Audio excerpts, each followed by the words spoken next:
A widowed father sat alone every Friday with two plates, one for him, one for the ghost of his dead son. He thought grief was all he had left. Then a desperate mother walked through the door with a starving child and whispered 5 words that would shatter everything. "Can we stay a while?" What happened next wasn't just about saving strangers. It was about whether a broken man could learn to live again. This is a story about loss, redemption, and the families we choose when blood fails us. Stay until the end and comment what city you're watching from so I can see how far this story travels. The fluorescent lights of Rosie's diner hummed their tired song, the same mechanical lullaby they'd been singing for 30 years. Jack Turner didn't notice anymore. He sat in booth 7, always booth 7, with his calloused hands wrapped around a coffee cup that had gone cold an hour ago. The vinyl seat across from him held a plate of untouched meatloaf, mashed potatoes, and green beans arranged exactly how his son used to like them. Potatoes on the left, vegetables separated, gravy only on the meat. Danny had been particular about his food. Particular about everything, really. His socks had to match. His sandwich had to be cut diagonal, never straight across. His bedtime story had to be read twice. No more, no less. Jack remembered every detail with the kind of clarity that felt like punishment. 3 years. 3 years since the accident.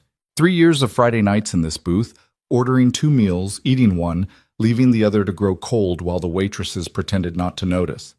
They'd stopped asking if someone was joining him. They'd stopped offering to box up the second plate. They just brought the food, refilled his coffee, and gave him the space his grief demanded. "You know, Jack," Rosie herself had told him once, about 6 months after Danny died, "there's no rule book for this. You grieve however you need to grieve." So he did. Every Friday at 6:47 p.m., the exact time Danny used to burst through the diner doors after Little League practice, dirt on his knees and joy in his eyes, Jack sat down and ordered the meals they used to share. It wasn't healthy. His sister told him that at least once a week. His therapist, the one he'd seen exactly 3 times before deciding therapy was bullshit, had called it maladaptive coping. But what the hell did they know about the weight of an empty house? What did they know about waking up every morning and forgetting for exactly 2 seconds that your entire world was gone, only to have reality crash down like a sledgehammer to the chest? The diner had become his church, the booth his confessional, and the untouched plate his only prayer. Jack was 52 years old. His hands were permanently stained with engine grease no amount of scrubbing could remove.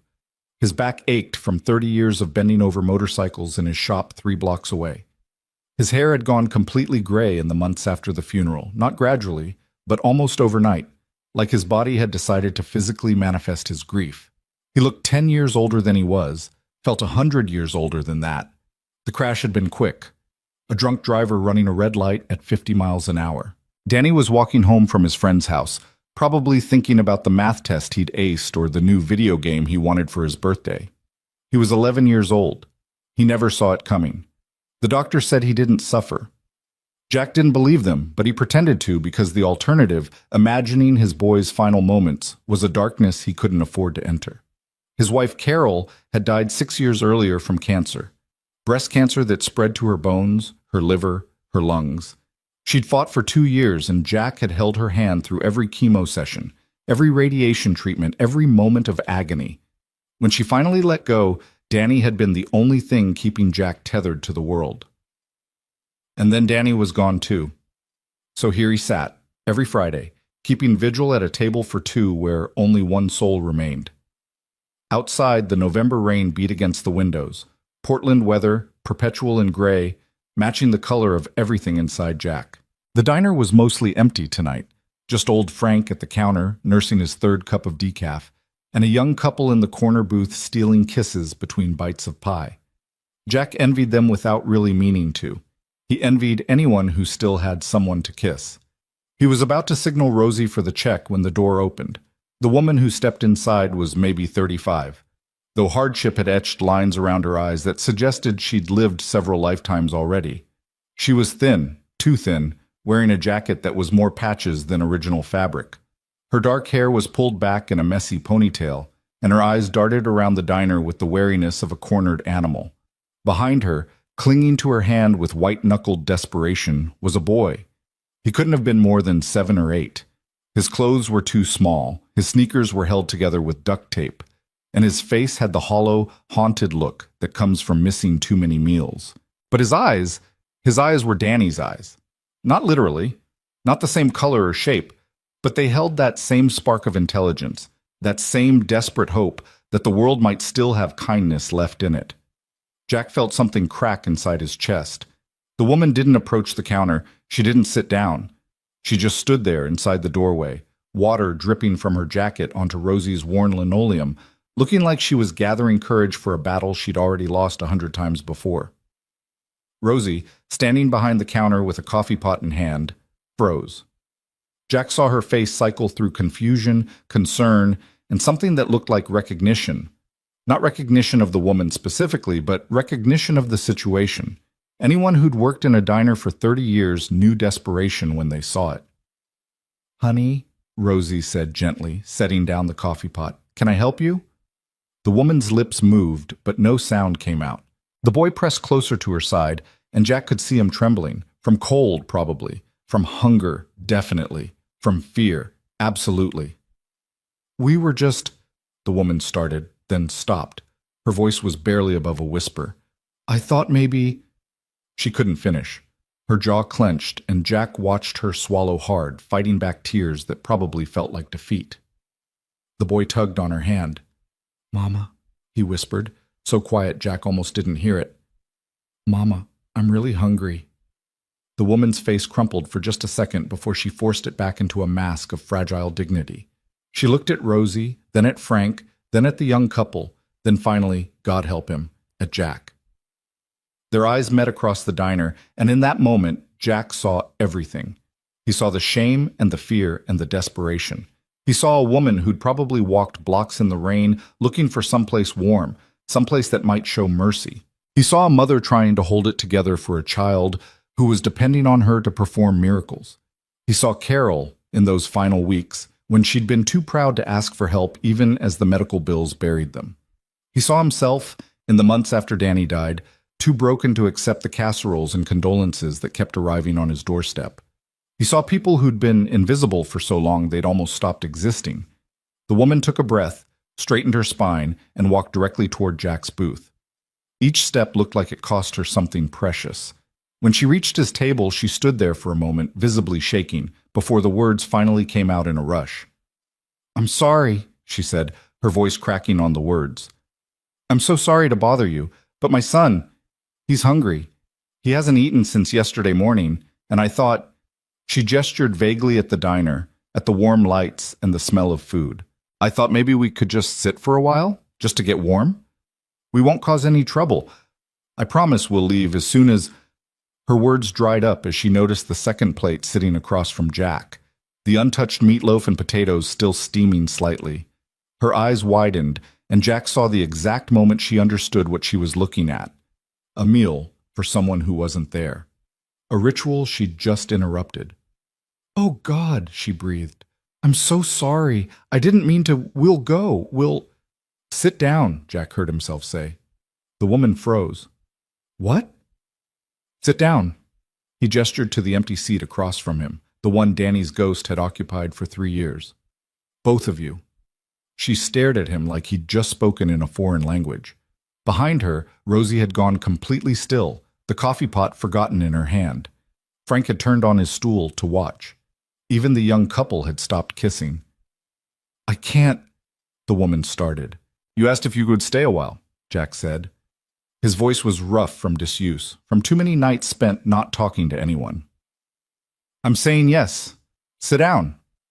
The boy looked up at his mother with eyes that begged her to say yes, to accept this impossible mercy. The woman's throat worked as she swallowed again, and Jack could see her pride warring with her desperation. Desperation won. "Thank you," she whispered. "Thank you so much." She slid into the booth, and her son scrambled in beside her. The boy's eyes locked onto the plate of food with an intensity that made Jack's stomach hurt. This wasn't just hunger. This was starvation dressed up in a small body that was trying so hard to be brave. "Go ahead," Jack said, pushing the plate across the table. The boy looked at his mother. She nodded, tears streaming down her face now, past pretending she was fine. And then the kid fell on that food like it was the last meal on earth. Jack had seen hungry people before. He'd been hungry himself. In the lean years when he was first starting his business, and Danny was a baby, and Carol was working 2 jobs to keep them afloat.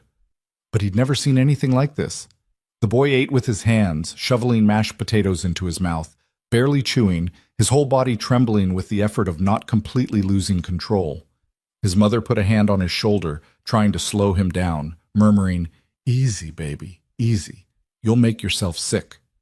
But the boy couldn't stop, and watching him, Jack felt something he hadn't felt in 3 years. Not happiness, not exactly, but a crack in the numbness, a fissure in the ice. Rosie appeared at the table with 3 cups of coffee and a glass of milk. "On the house," she said quietly, setting them down. Then, looking at Jack with an expression he couldn't quite read, she added, "I'll bring more food." "Thanks, Rosie." The woman was crying openly now, her hands wrapped around the coffee cup like it was a lifeline. "I don't know how to thank you," she said. We've been—" She couldn't finish. The sentences kept breaking apart before she could complete them. "What's your name?" Jack asked. "Mara." She wiped at her face with the back of her hand. "Mara Chen. And this is Eli." Eli looked up at the sound of his name, his mouth still full of meatloaf. "Hi," he managed to say around the food. "I'm Jack Turner." He paused, then added something he hadn't said to anyone in months. "It's nice to meet you." They sat in silence for a while. Eli ate. Mara cried quietly into her coffee. Jack watched them and felt like he was witnessing something sacred, though he couldn't have explained what or why. Rosie brought more food, a burger for Eli, soup for Mara, and refused to take any money when Jack tried to pay. "Just this once," she said firmly. "Consider it my good deed for the year." When Eli finally slowed down, his stomach visibly distended from eating too much too fast, he leaned against his mother and closed his eyes. Mara stroked his hair with a tenderness that made Jack look away. It was too intimate a moment, too raw. It reminded him of Carol with Danny, the way she used to run her fingers through his hair when he fell asleep during family movie nights. "How long?" Jack asked quietly. Mara knew what he was asking. 3 weeks since we had a place to sleep. 2 months since we left." She didn't need to say left what. The bruise on her wrist, fading to yellow but still visible, told that story. "I've been trying to find work, but everywhere wants references, an address, ID that's not expired. I'm doing what I can, but it's never enough, never fast enough." "Where were you planning to go tonight?" She laughed, a bitter sound without humor. "There's a church 2 blocks over that leaves their basement unlocked sometimes. If we're lucky. If not—" She shrugged. "We find a doorway, an overpass, somewhere the rain won't hit us too hard." Jack thought about his shop. The storeroom in the back where he kept parts and tools, but also where he'd set up a cot during the early days after Danny died, when going home to an empty house felt impossible. It was warm, it was dry, it was private.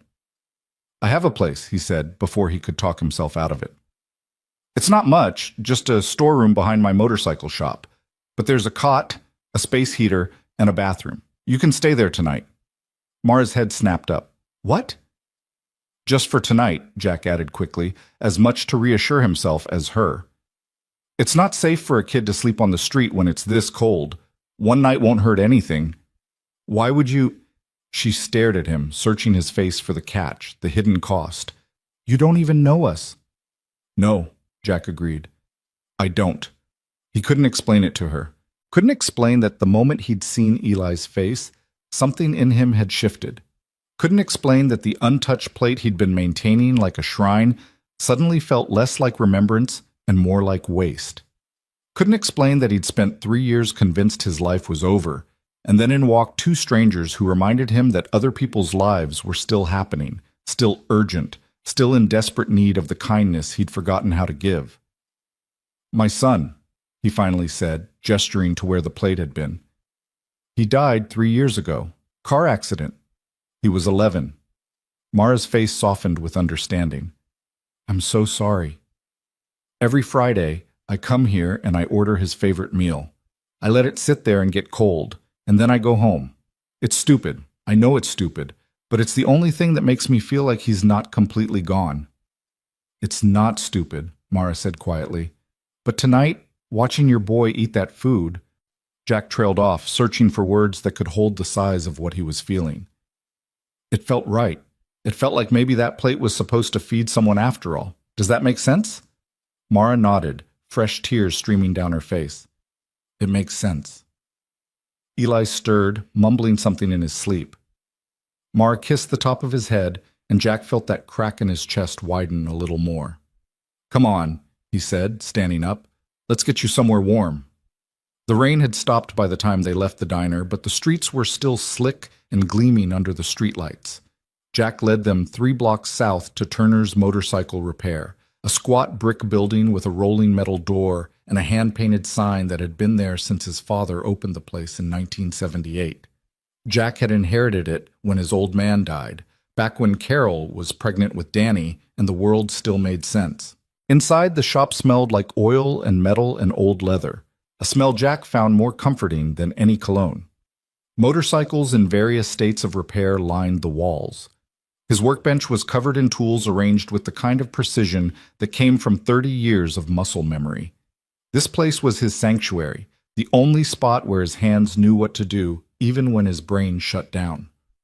Back here, he said, leading them through the main shop to a door in the rear. The storeroom was small, maybe 10 by 12 feet, but it was warm and dry. The cot was still there, covered in a faded quilt Carol had made before she got sick. There was a space heater in the corner, a mini fridge that mostly worked, and a small bathroom with a shower that ran hot if you were patient with it. It's not much, Jack said again. It's everything, Mara replied, her voice thick with emotion. It's everything. Eli was fully asleep now, a dead weight in his mother's arms. Jack helped her lay him on the cot and covered him with the quilt. The boy didn't even stir. He was so small, so fragile, so heartbreakingly young. There's a coffee maker on the bench, Jack said, backing toward the door. Help yourself to whatever's in the fridge. The bathroom's through there, and the front door locks from the inside, so you're safe. Jack? Mara caught his arm as he turned to leave. Why are you doing this?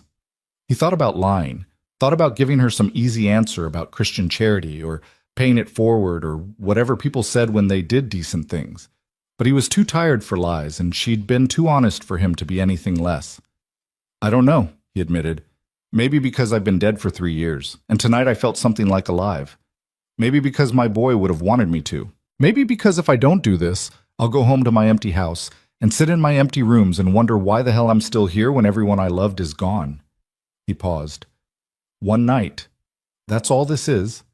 Tomorrow you'll figure out your next step, and I'll go back to my regularly scheduled grief. But tonight, at least we'll both sleep somewhere warm. Mara's eyes shone in the dim light. One night, she agreed. Jack locked the front door behind him and walked the 6 blocks to his house, a small craftsman bungalow that had once been filled with laughter and music and Danny's endless questions about how everything worked. Now it was just rooms full of furniture and photographs of people who weren't coming back. He poured himself 3 fingers of whiskey and sat in his recliner, the same one where he used to read bedtime stories. The house was silent except for the ticking of the kitchen clock and the distant sound of traffic. One night, he'd told them. One night, he told himself.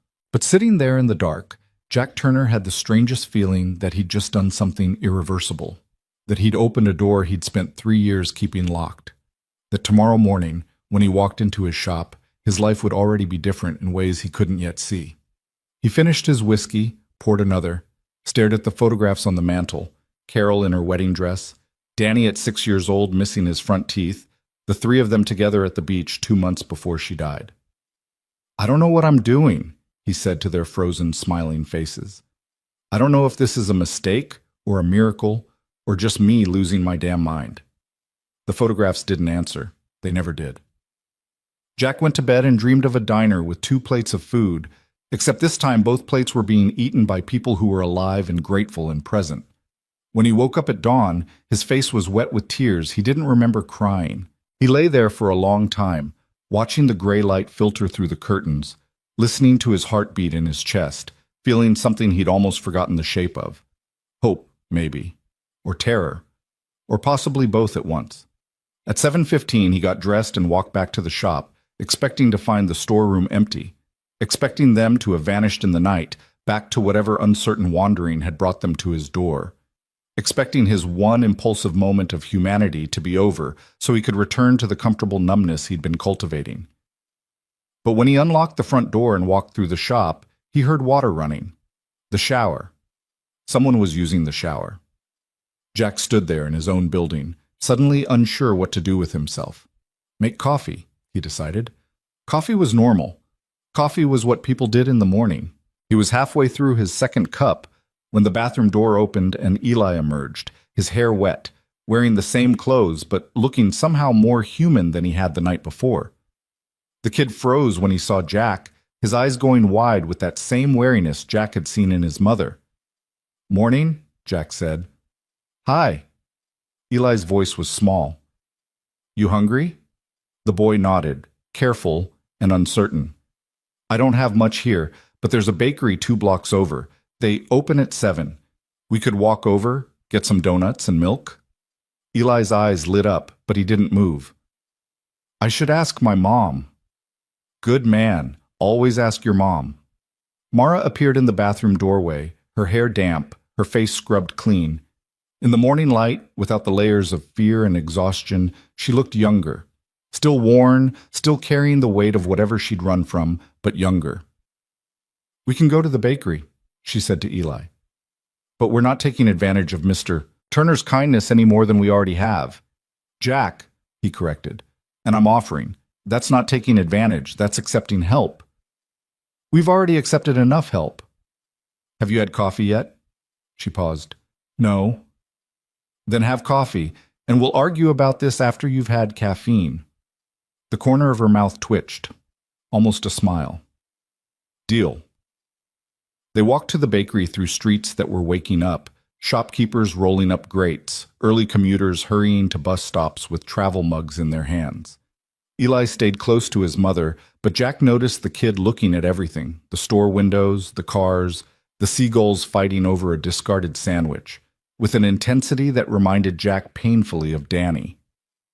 At the bakery, Eli pressed his face against the glass case, overwhelmed by choices. Jack ordered a dozen donuts, 2 cartons of milk, and 3 large coffees. They sat at one of the small tables by the window, and Jack watched Eli methodically eat 3 donuts while Mara sipped her coffee and tried not to cry again. "So," Jack said eventually, "what's your plan?" Mara set down her cup.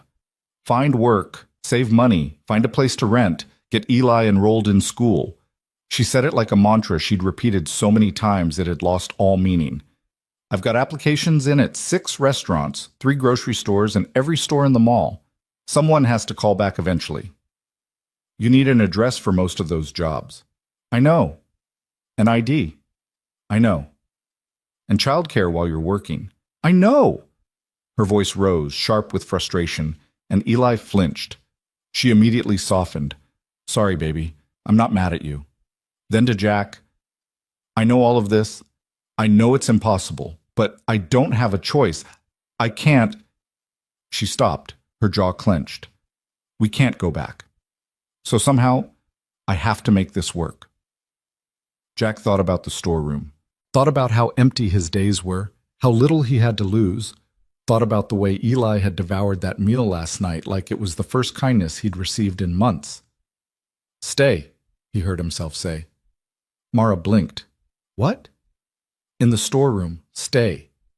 Not just one night, stay until you get on your feet." "Jack, we can't." "Why not? It's just sitting there empty. Has been for years. You'd actually be doing me a favor. Someone should be using it." "We can't impose on you like that." "It's not imposing if I'm offering." He leaned forward. "Look, I get it. You've got pride. You don't want to be a charity case, but pride doesn't keep a kid warm at night, and it doesn't put food in his stomach. You need time to find work, to save up for deposits and first month's rent and all the other bullshit landlords require. The storeroom gives you that time." "Why?" Mara asked, the same question from last night. "Why would you do this for strangers?" Jack looked at Eli, at his donut-crumbed face and his eyes that held too much worry for someone so young. Because 3 years ago, my son died, and I've spent every day since then figuring out how to keep breathing. And last night, for the first time, I felt like maybe breathing wasn't the only thing I was capable of. He stood up, suddenly embarrassed by his own honesty. Think about it. I'll be at the shop until 6. If you decide to stay, great. If you decide to move on, I'll understand. He pulled out his wallet and left 2 20s on the table. For whatever you need today. Jack? But he was already walking toward the door, his heart pounding like he'd just run a marathon. What the hell was he doing? Inviting homeless strangers to live in his shop? He didn't know these people. They could rob him blind. They could be running from something worse than an abusive ex. They could be... But even as his brain threw up every reasonable objection, Jack knew he wasn't going to change his mind. Something had shifted last night, some fundamental recalibration of what his life could be. For 3 years, he'd been sitting in that diner booth waiting to die. And then 2 people had walked in and reminded him that other people were fighting to live. He spent the day working on a 1975 Honda CB750, losing himself in the familiar rhythms of diagnosis and repair, checking compression, cleaning carburetors, adjusting valves.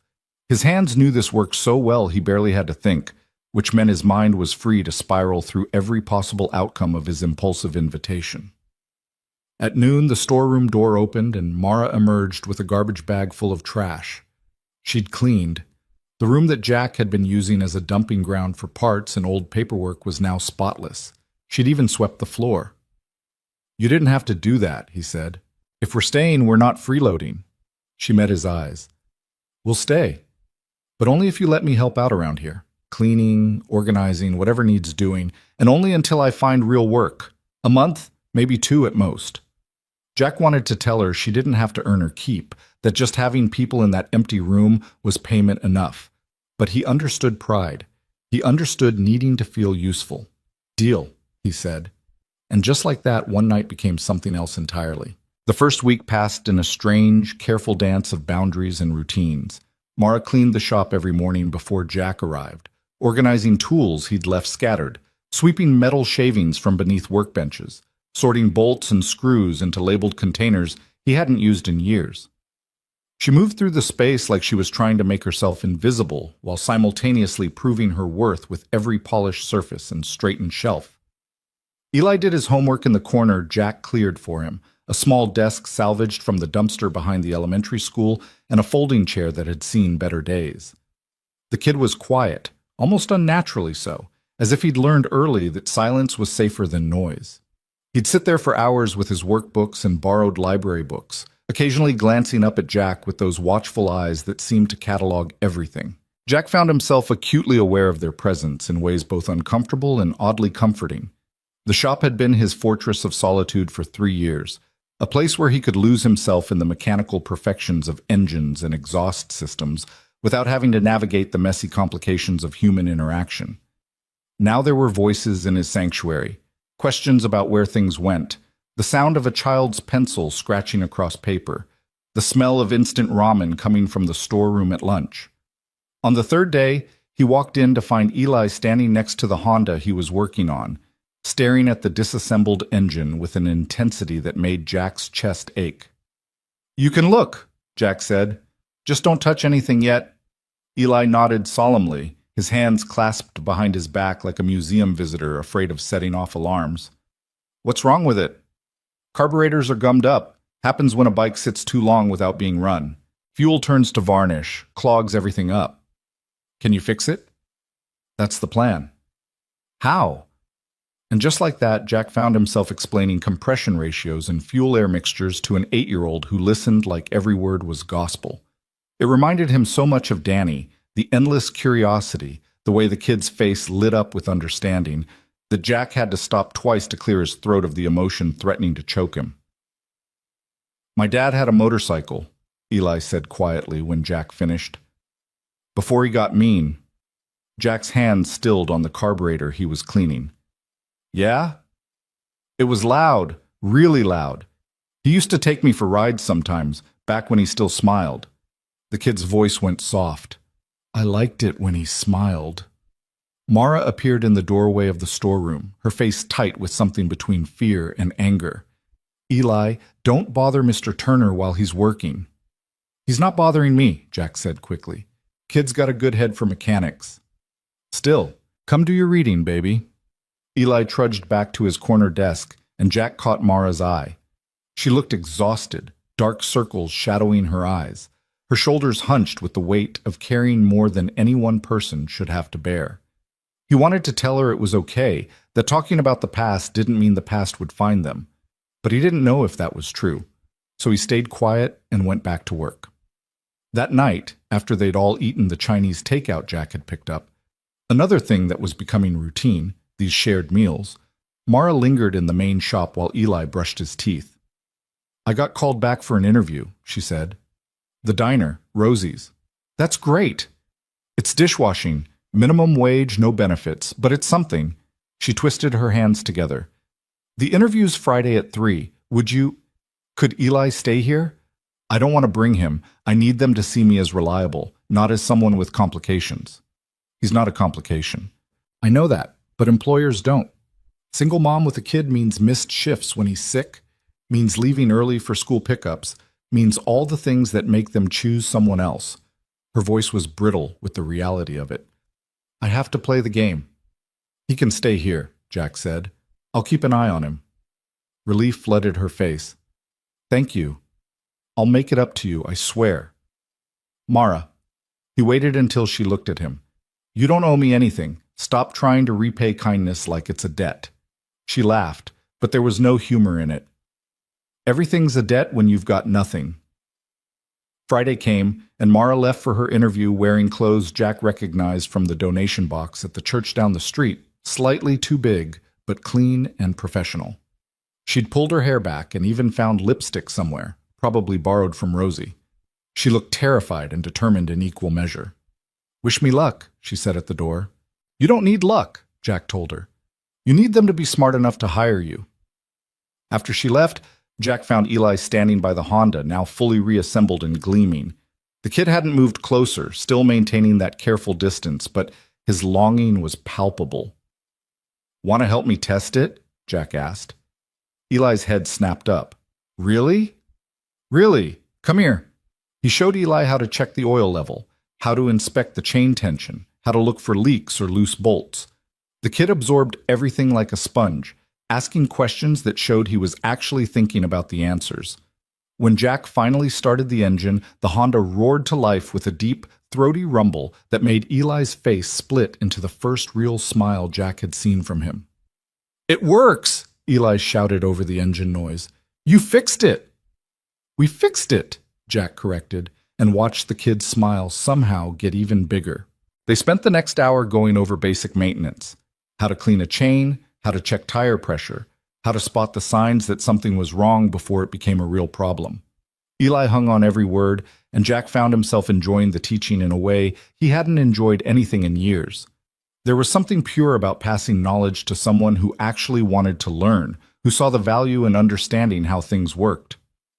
When Mara returned 3 hours later, she found them both covered in grease, laughing as Eli tried to explain torque specs in his own 8-year-old terminology that was technically wrong but conceptually sound.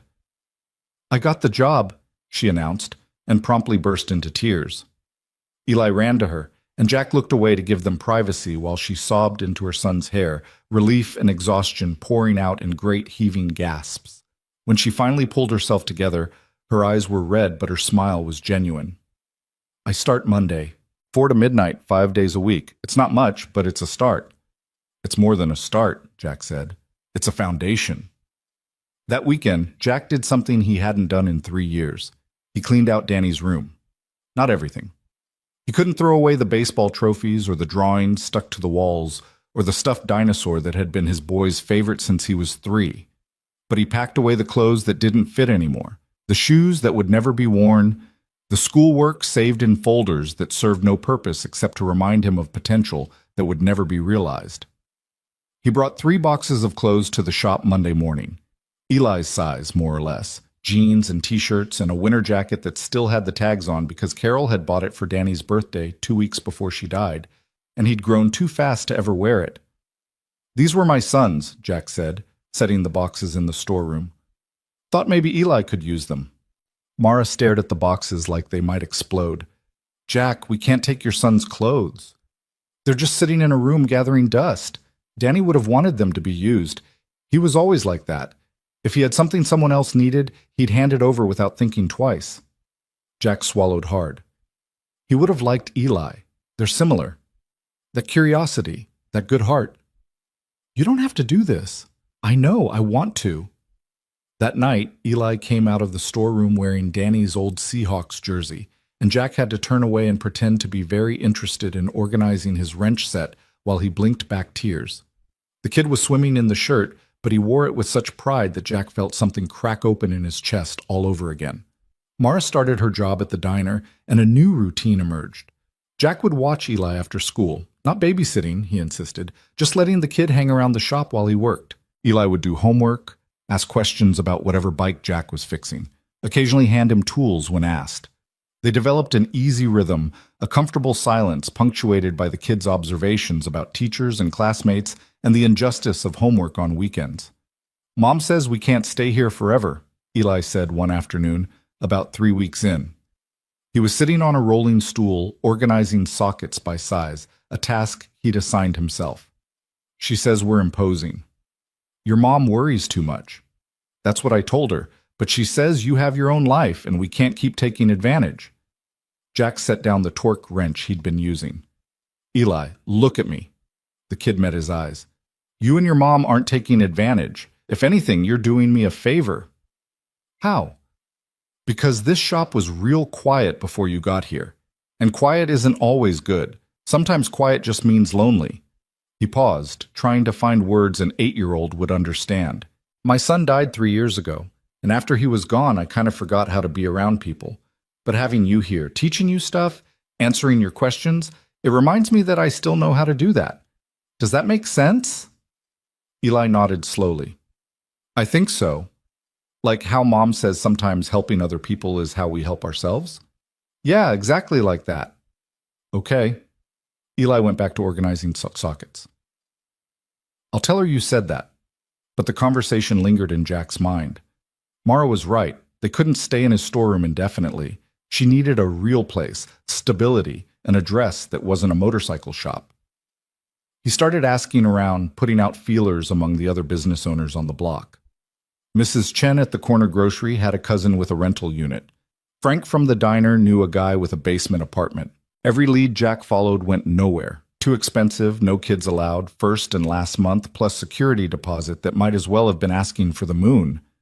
2 months in, and Mara had saved exactly $437. Jack knew because he'd seen her counting it in the storeroom one night, the bills spread out on the cot, her face a mask of frustration. $400 against a city that wanted $2,000 just to sign a lease.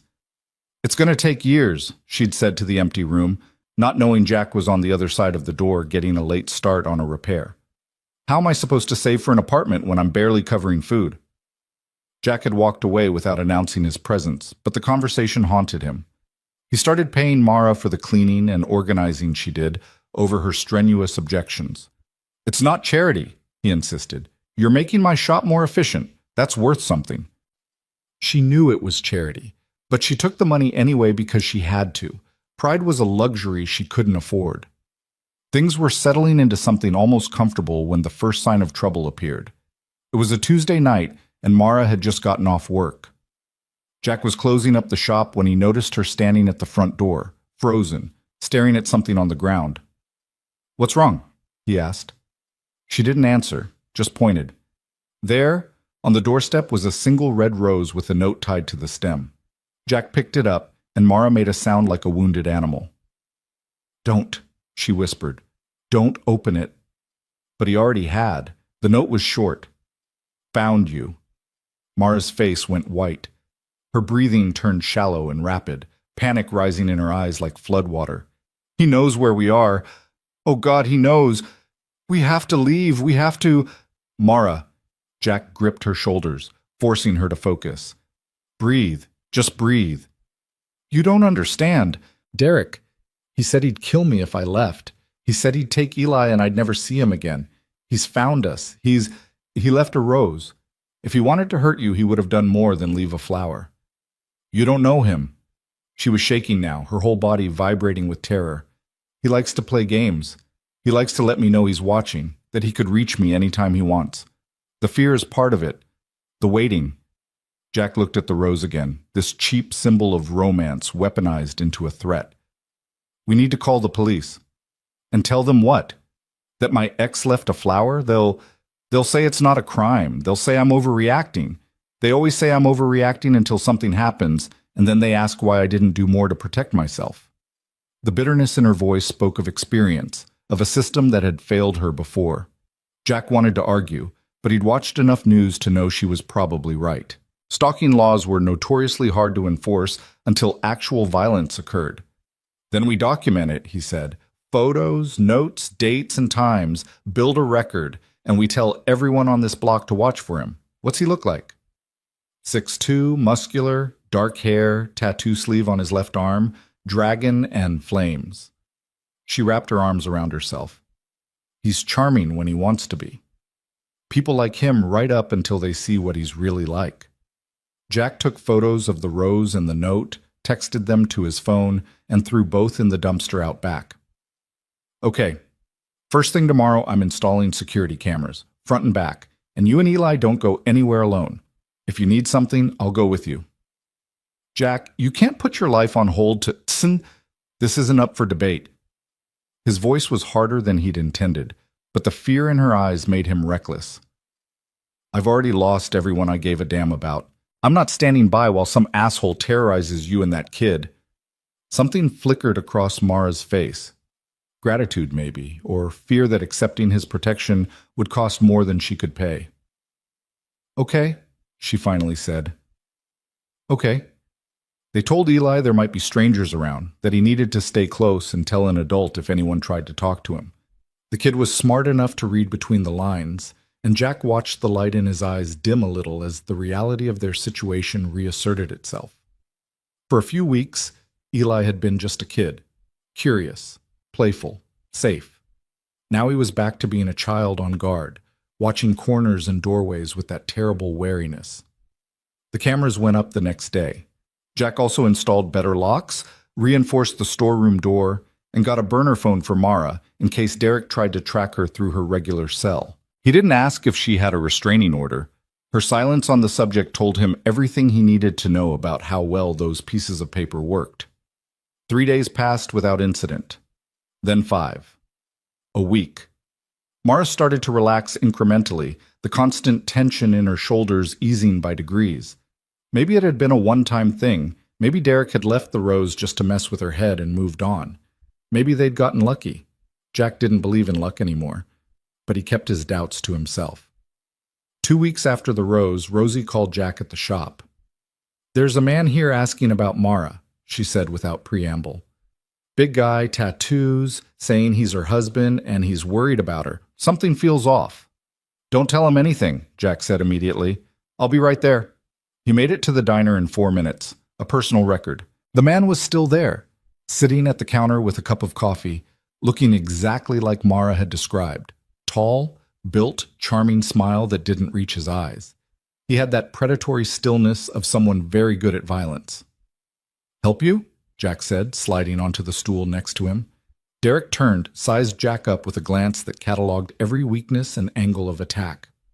"Just looking for my wife. Haven't seen her in a while. Worried about her and my boy." "She's not your wife anymore," Jack said quietly. "And from what I hear, you gave up rights to worry about them when you put your hands on her." The charming mask slipped for just a second, and Jack saw the rage underneath. "That's between me and Mara. Got nothing to do with you, old man. Except she's under my protection now, which means it has everything to do with me." Derek laughed, a sound without warmth. "Your protection? What are you, her boyfriend?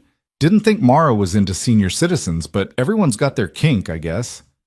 Jack didn't rise to the bait. "Here's what's going to happen. You're going to finish your coffee. You're going to leave this diner, and you're going to stay away from Mara and Eli. If you don't, I'm going to make your life very difficult." "Oh yeah? How you planning to do that?" "I know people, cops, lawyers, judges. This is a small community, and we take care of our own. You try anything, and every business owner on this block will have cameras pointed at you, documenting every move. You'll have restraining orders from 3 different directions. And if that's not enough, well, Jack leaned in close. I spent 30 years in the Marines before I was a mechanic. I know 97 ways to hurt a man that don't leave marks. Want to find out if I remember them? He didn't mention that he'd never been in the Marines, had never hurt anyone in his life beyond a few bar fights in his 20s. But Derek didn't need to know that. He just needed to believe Jack was willing to cross lines.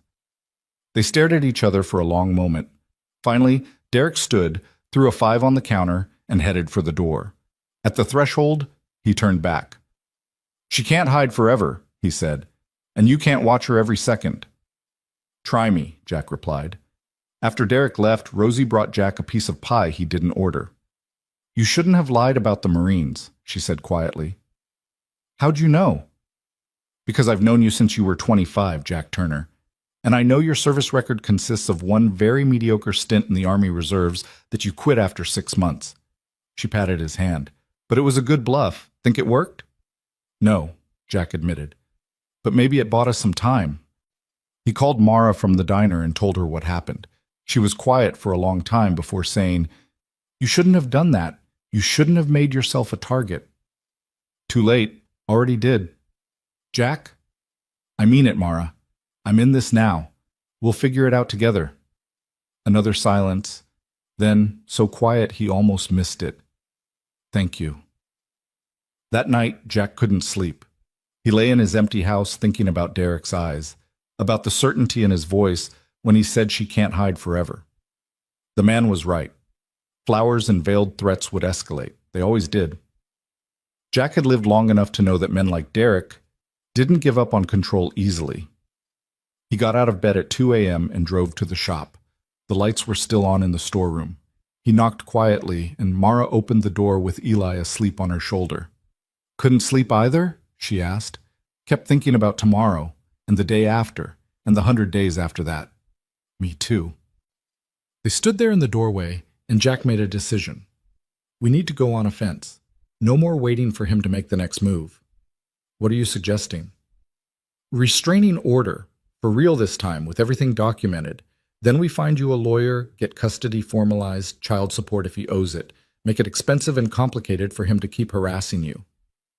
Lawyers cost money I don't have. I have money. Jack, before you say no, just listen. He ran a hand through his gray hair. I've got savings, more than I need. Carol's life insurance, the sale of her parents' house. It's just been sitting there for 3 years because I didn't have anything to spend it on. Let me use it for this. I can't ask you to... You're not asking. I'm offering. There's a difference. Mara's eyes filled with tears again, and Jack was learning that was her tell when she was overwhelmed. Why are you doing all this? Because... He stopped, searching for truth in the jumble of his emotions. Because I've been dead for 3 years. Just existing, not living. And then you walked into that diner and reminded me what it feels like to give a damn about something. You gave me a reason to get out of bed, a reason to care if tomorrow comes. So maybe I'm helping you, or maybe you're helping me. Either way, we're in this together now. She stepped forward and hugged him, this fierce embrace that spoke of desperation and gratitude, and something deeper neither of them was ready to name. Eli stirred against her shoulder but didn't wake. Okay, she whispered into Jack's shoulder. Okay. We'll fight. And there in the doorway of a motorcycle shop at 2 a.m., with a sleeping child between them and a dangerous man somewhere out in the dark, they made a pact. Not with words, but with the understanding that comes when 2 broken people decide that maybe, just maybe, broken things can protect each other. The next morning, Jack made calls. To a lawyer his sister recommended. To the police department to file a formal report. To a women's shelter that could provide resources even if Mara didn't need housing anymore. He moved through the tasks with the same methodical precision he brought to engine repair, identify the problem, gather the tools, execute the fix. By week's end, they had a court date for the restraining order and a case number for stalking that at least got them in the system. It wasn't much, but it was something. Documentation. Evidence. A paper trail that might matter if things got worse. How much worse do things have to get before the law actually helps? Mara asked after they left the police station.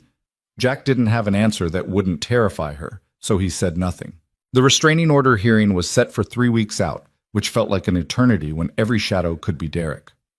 Jack started sleeping at the shop, claiming he had early morning jobs that required him to be on site, but Mara knew better. She'd find him some mornings folded into the chair at his workbench, neck stiff, coffee already brewing, keeping watch like a sentry who'd forgotten how to stand down. "You can't keep doing this," she told him on the fourth morning. "You'll kill yourself." "I'm fine." "You're exhausted. Look at you. You've got bags under your bags." Jack shrugged, pouring coffee into a mug that had seen better decades. Sleep's overrated anyway. But it wasn't just the lack of sleep wearing him down. It was the constant vigilance, the way his body stayed tensed for violence that never quite came. Derek was smart enough to stay just outside the law's reach. A car that drove past the shop too slowly, a hang-up call on the burner phone, footsteps in the alley behind the building at 3 a.m. that disappeared when Jack went to investigate. It was psychological warfare, designed to exhaust and terrify, and it was working. Eli felt it too. The kid had gone quiet again, that brief lightness he'd found in the shop replaced by the hunched shoulders and darting eyes of someone expecting ambush. He still did his homework in the corner, still asked questions about engine compression and carburetor jets, but the joy had leaked out of it. Now it felt like going through motions, play-acting normalcy while waiting for the other shoe to drop. "Is my dad going to hurt my mom?" Eli asked one afternoon, so quietly Jack almost didn't hear him. Jack set down the valve he'd been cleaning and turned to face the kid directly. "Not if I have anything to say about it." "But what if you're not there? What if he comes when you're not watching?" "Eli, he used to hit her when he thought I was asleep," the boy continued, his voice hollow. "But I wasn't asleep. I heard everything. The yelling and the crying and the sound of things breaking, and I'd hide under my blanket and pretend I was somewhere else, somewhere safe." He looked at Jack with eyes far too old for his face. "But there wasn't anywhere safe. Not really. Not until we came here." Jack felt something crack inside his chest. That same fissure that kept widening every time these two people reminded him what real courage looked like. "Your mom is the bravest person I've ever met," he said. "She got you out. She kept you safe. And now we're going to make sure you stay safe. All of us together. You promise?" Jack wanted to promise. God, he wanted to promise. But he'd made promises before. To Carol that she'd beat the cancer. To Danny that he'd always be there. And life had taught him that promises were just pretty lies people told to feel better. Still, looking at this kid who'd already seen too much darkness, Jack couldn't bring himself to add doubt to the burden. "I promise," he said. "Whatever it takes." Eli nodded, but the fear didn't leave his eyes. Fear was smarter than hope. Fear knew how quickly everything could fall apart. The night it happened, Jack was working late on a custom build, a 1969 Triumph Bonneville that some yuppie wanted restored to factory specs. It was detailed work, the kind that required complete focus, and he'd lost track of time somewhere around hour 3. Mara was at the diner working a double shift because someone had called in sick and Rosie had promised overtime pay. Eli was asleep in the storeroom, his nightlight casting familiar shadows through the gap under the door. Jack didn't hear the shop phone ring over the sound of his impact wrench. He didn't notice the sudden silence from the storeroom. He was completely absorbed in torque specs and bolt patterns when his cell phone started vibrating against the workbench. It was Rosie. "Jack, Mara left 20 minutes ago. Said she wasn't feeling well. Is she there yet?" Cold dread flooded his system. "She's not here." "What do you mean she's not there? She left at 10:15. It's a 10-minute walk." Jack was already moving, grabbing his keys, his phone, his wallet. "Call the police. Now, tell them—" But he didn't finish because he heard it. A muffled cry from outside cut short. A car door slamming, an engine revving. He burst through the front door just in time to see taillights disappearing around the corner. Mara's purse was on the sidewalk, its contents scattered. Her phone, her keys, her wallet with the $437 she'd saved still inside. Jack's hands were shaking so badly he could barely dial 911.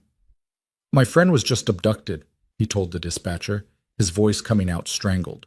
"Her ex-husband grabbed her off the street. He gave Derek's description, the direction the car went, everything he could remember from that split-second glimpse of taillights. Then he ran back inside to check on Eli. The The kid was still asleep, still safe, still blissfully unaware that his mother had just been taken.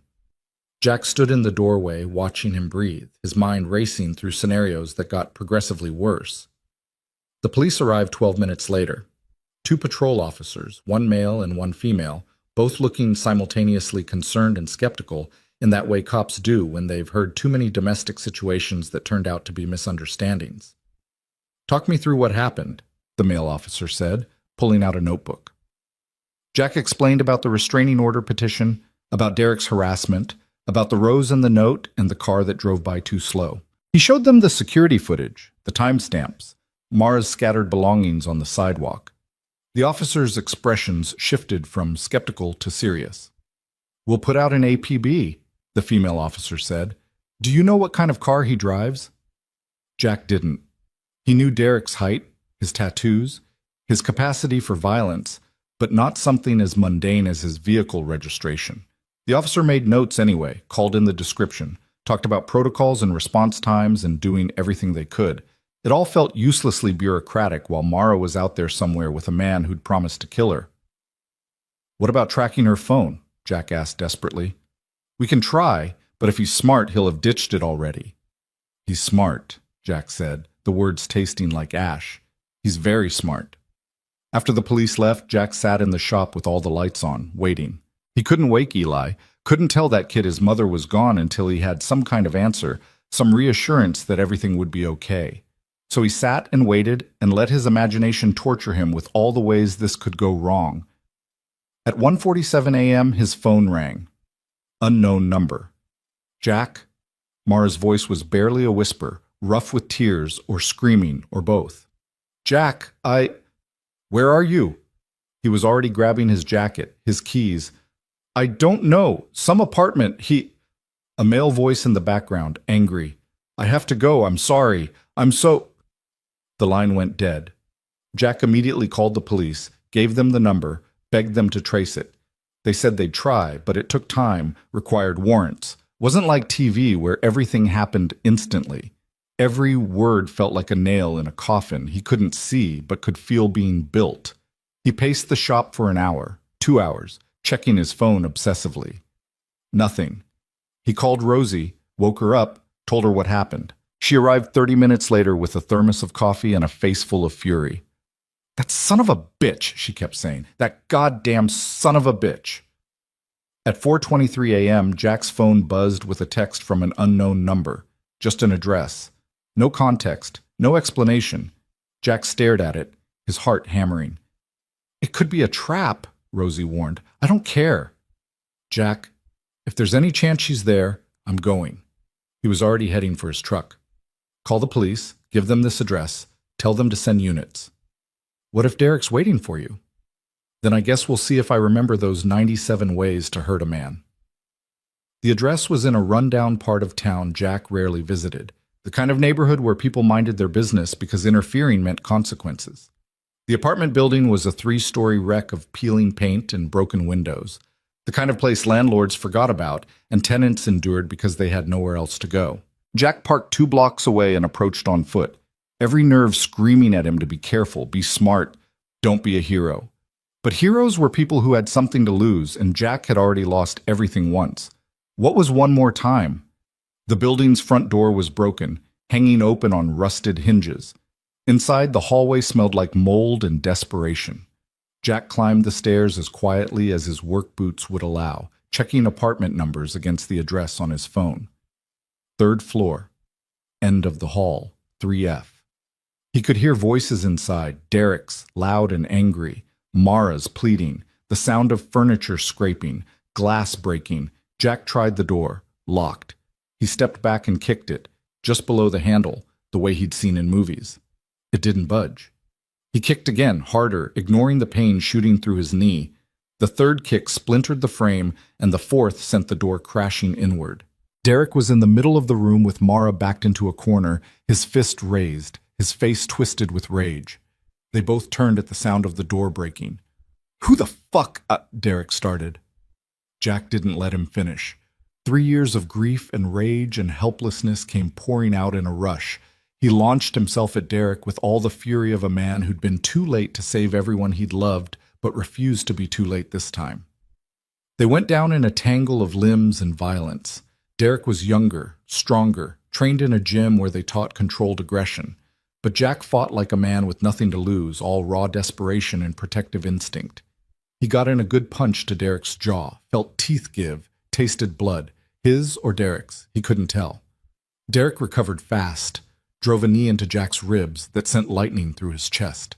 Jack gasped, couldn't breathe, saw stars. Another punch caught him across the temple, and the world tilted sideways. He was losing. He was 52 years old and out of his depth and losing. Then Mara was there, a lamp in her hands, bringing it down on Derek's back with a scream of pure rage. Derek roared, spun, backhanded her across the face hard enough to send her sprawling. And that was the moment something in Jack snapped completely. He'd watched Carol waste away and been helpless. He'd lost Danny in an instant and been helpless. But he'd be damned if he'd be helpless now. Jack surged up, grabbed the nearest thing, a heavy glass ashtray, and swung it with everything he had. It connected with Derek's skull with a sickening crack. Derek went down hard, blood streaming from a gash above his ear. Jack stood over him, breathing hard, ribs screaming, ashtray still clutched in his shaking hand. Derek was conscious but dazed, trying to push himself up. Jack kicked him in the ribs, heard something crack, felt savage satisfaction at the sound of Derek's pain. "You touch her again," Jack growled, "and I'll kill you. You hear me? I'll fucking kill you." Sirens wailed in the distance, getting closer. Mara was crying on the floor, her face already swelling where Derek had hit her. Jack dropped the ashtray and went to her, helped her up with hands that couldn't stop shaking. "I've got you," he said. "I've got you." She collapsed against him, sobbing, and Jack held her while Derek groaned on the floor and police sirens grew louder. His ribs felt broken, his face was bleeding, his knee had twisted wrong on one of those kicks. None of it mattered. The police burst in moments later, guns drawn, shouting commands. Jack raised his hands, Mara still clinging to him. They separated them, cuffed Derek, who was screaming about assault and illegal entry. One officer was calling for an ambulance. Another was taking statements, photos, documenting the scene. It was chaos. But through it all, Jack kept his eyes on Mara. She was talking to a female officer, pointing at marks on her wrists, bruises on her arms, the swelling on her face. Evidence. Documentation. The paper trail they'd been building was finally getting its climax. They took Jack to the hospital because his ribs were probably cracked and his head was bleeding, and protocol required medical clearance after an altercation. They took Mara to a different hospital because victims and perpetrators couldn't be treated in the same place, and even though Jack was clearly defending her, regulations were regulations. Jack sat in the ER at 6 a.m. with 3 cracked ribs, a mild concussion, and a knee that would need physical therapy. A detective came by to take his statement. A social worker asked if he needed resources for trauma counseling. A nurse gave him Vicodin that he pocketed for later because he needed to be clear-headed when he checked on Eli. Rosie had stayed at the shop with the kid, keeping him calm, telling him his mom was fine. She'd just had to help a friend. Eli knew it was a lie. Kids always knew. But he played along because the truth was too scary to face at dawn. When Jack finally made it back to the shop at 9 a.m., moving slow and careful because every breath hurt, he found Eli sitting at his homework desk with tears streaming down his face. "Where's my mom?"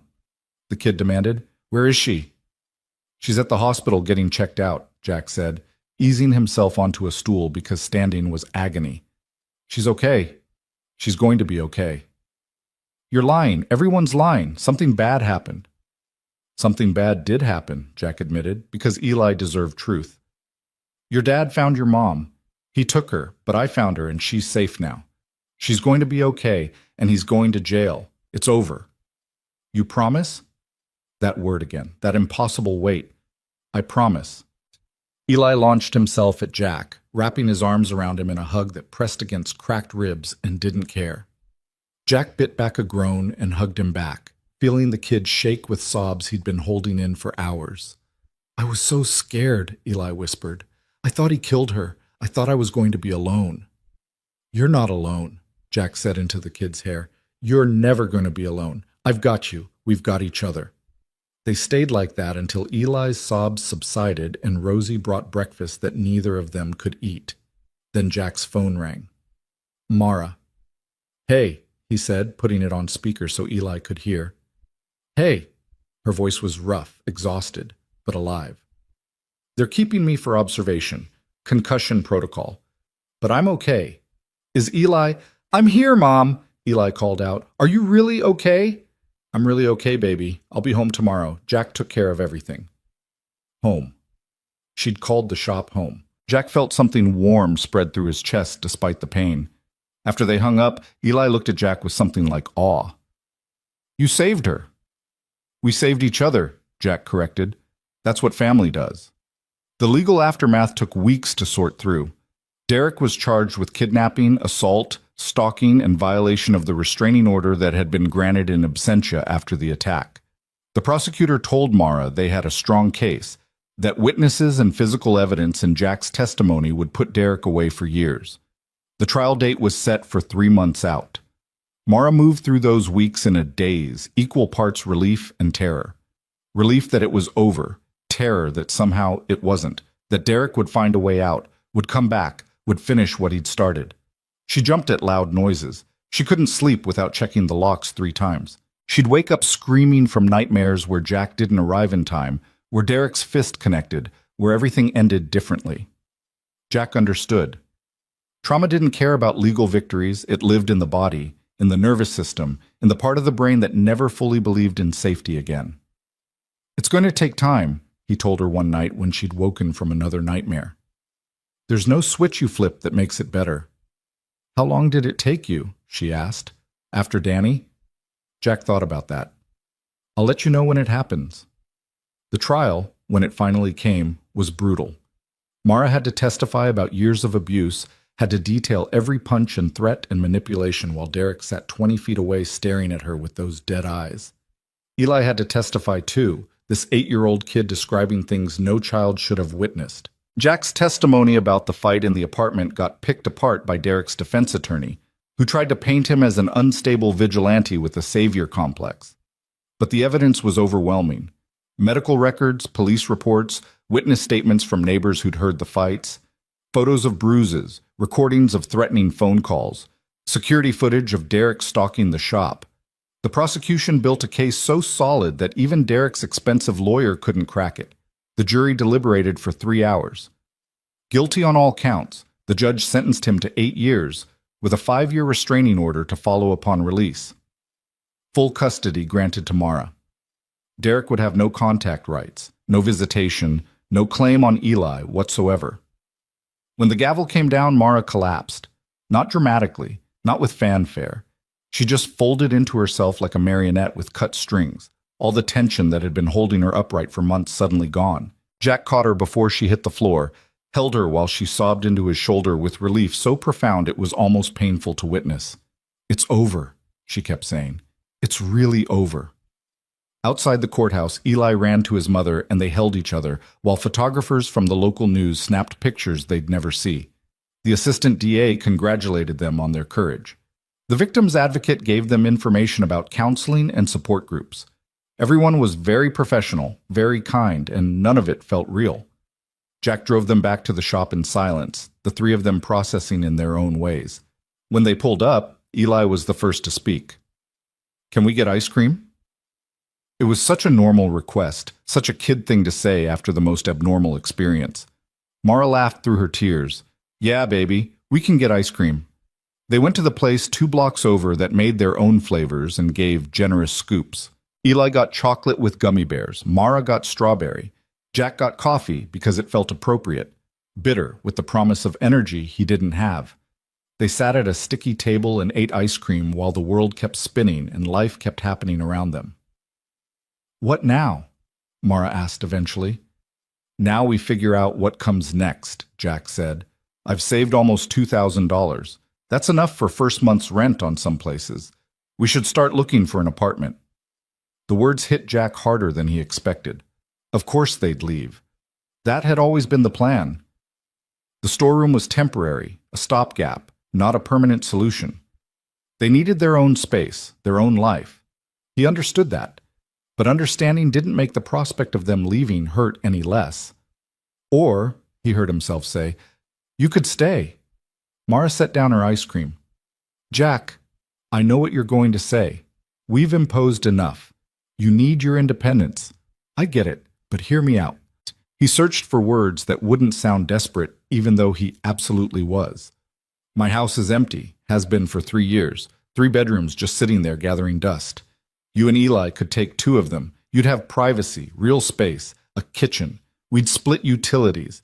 You could save your money for whatever comes next instead of throwing it at rent. You're talking about us moving into your house. I'm talking about not being alone anymore. There it was, the raw truth. I'm talking about that kid having a real home instead of a storeroom. I'm talking about you having space to heal without worrying about making rent. And yeah, maybe I'm being selfish because you 2 are the only reason I've gotten out of bed the last 3 months. Eli looked between them, ice cream forgotten. We could have our own rooms. You could have whatever you want, Jack said. Paint the walls, decorate, make it yours. Mom, can we?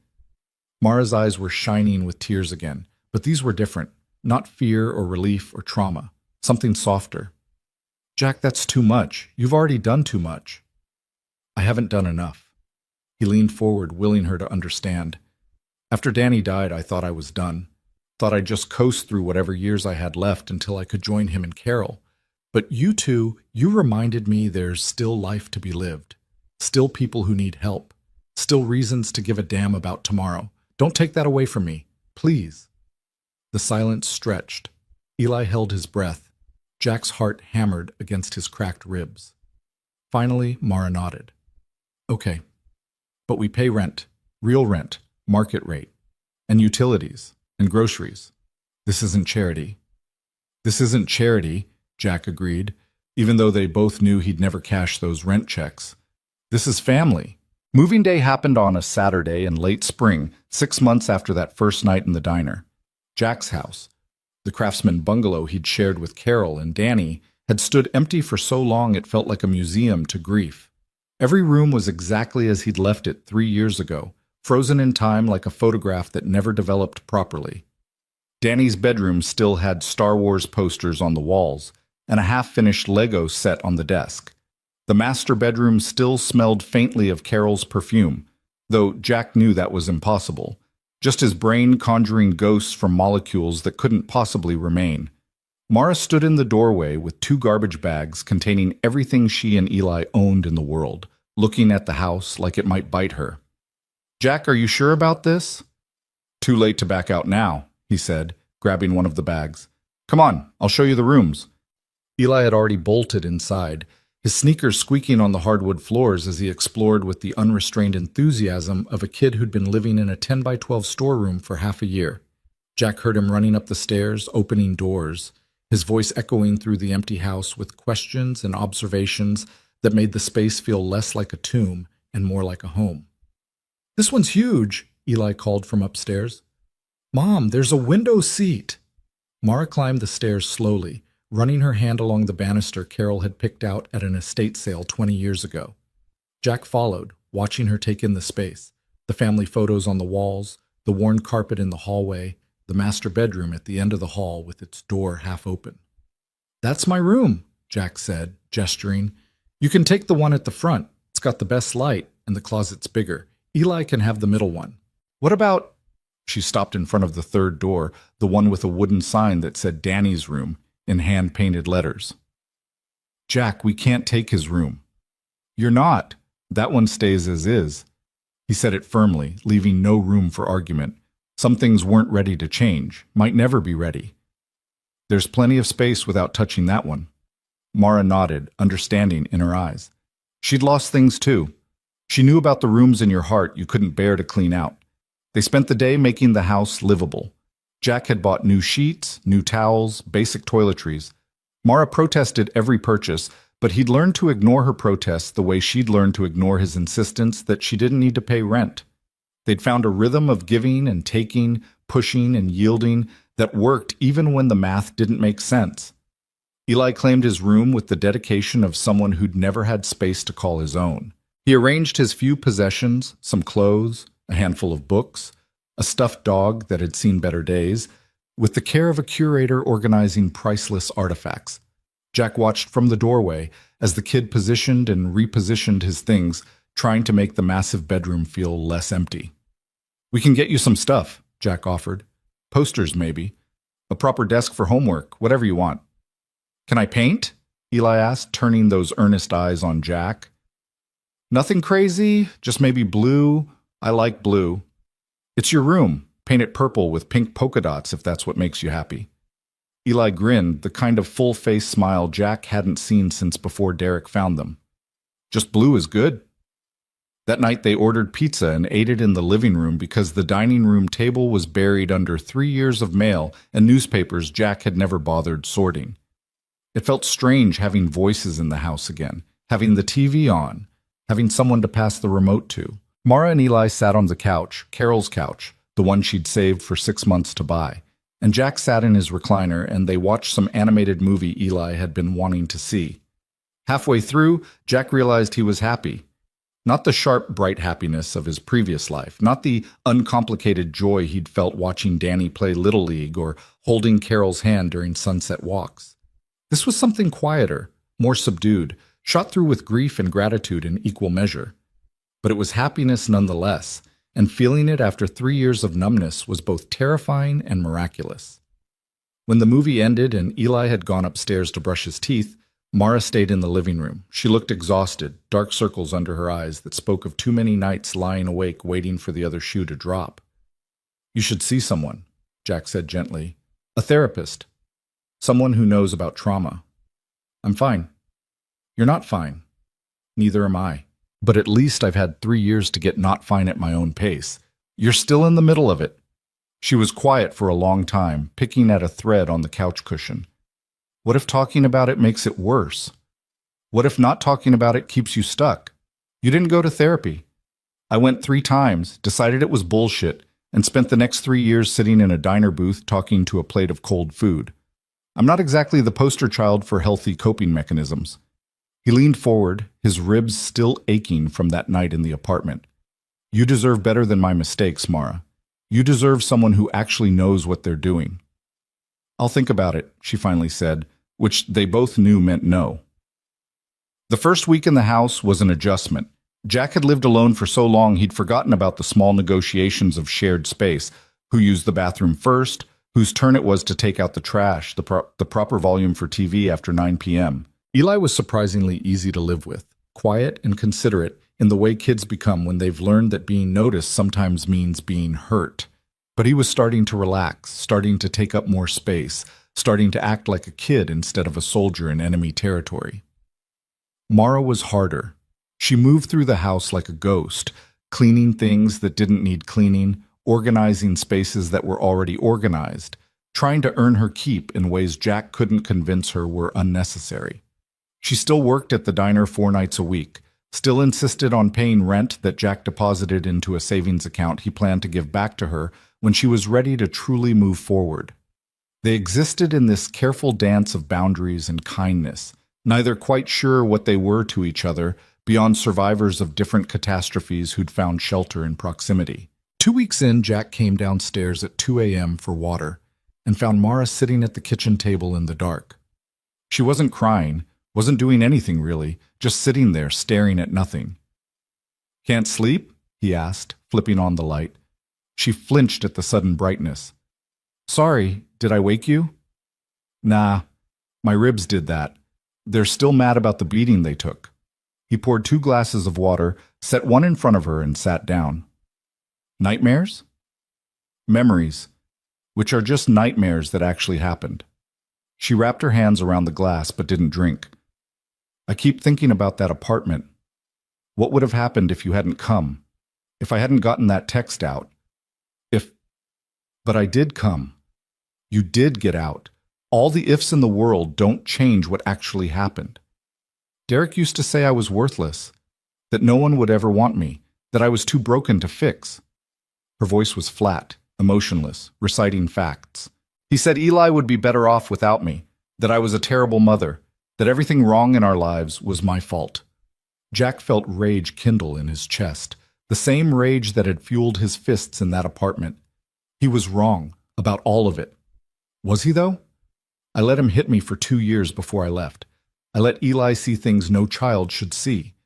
I stayed because I was scared and stupid, and you stayed because leaving an abusive relationship is the most dangerous time. You stayed because society tells women they're supposed to fix broken men.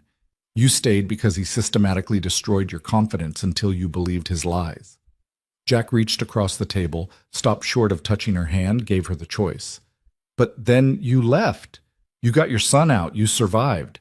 That's not weakness, Mara. That's strength most people never have to find. She finally met his eyes, and he saw the depth of pain there, the wounds that would take years to scar over. How do you live with the what-ifs? After Danny, after Carol, how do you not torture yourself with all the things you could have done differently? I do, Jack admitted. Every day. What if I'd driven Danny to school that morning instead of letting him walk? What if I'd insisted on a second opinion for Carol's cancer? What if I'd been a better husband, a better father, a better human being who somehow could have prevented the universe from taking them? He paused, the old familiar weight settling on his chest. But eventually you realize the what-ifs are just another way to punish yourself. And we've both been punished enough. Mara's fingers crept across the table and touched his, just barely, just enough. I'm scared all the time, she whispered. Scared he'll get out early. Scared he'll find us. Scared that I'm messing up Eli even more by letting him get attached to you when you could leave or die or just decide we're too much trouble. I'm not going anywhere.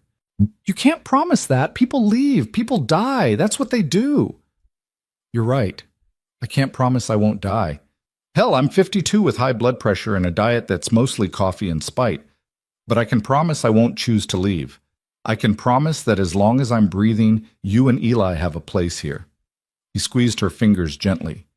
And I can promise that even when I'm gone, I'll make sure you're taken care of. I'm updating my will next week. The house, the shop, everything. It'll be yours. Her head snapped up. Jack, no, you can't. I don't have anyone else. My sister lives in Florida and we haven't spoken in 2 years. I've got no kids, no grandkids, nobody who needs what I have. But you do, you and Eli. So yeah, I'm doing it, and you can't talk me out of it. Tears were streaming down her face now, silent and steady. Why are you so good to us? Because you let me be, he said simply. Because for 3 years I thought goodness was something I'd used up.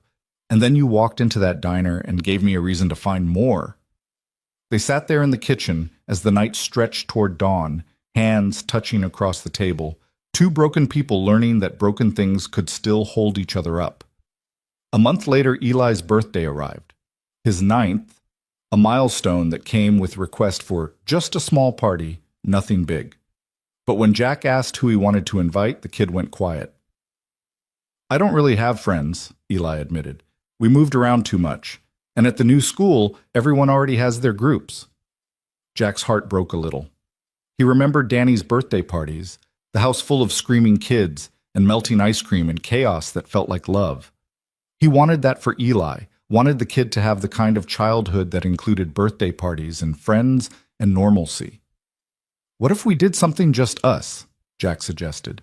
Maybe go to that arcade you've been mentioning, get terrible pizza and play games until we're sick of tickets? Eli's face lit up. Really? Just us 3? Unless you want to invite some people from school. No, just us is perfect. So, on a Tuesday in June, they closed the shop early and drove to the arcade on the edge of town. It was one of those massive places with laser tag and go-karts, and enough flashing lights to trigger seizures. Eli ran from game to game with the kind of joy that came from never having been allowed to be joyful before.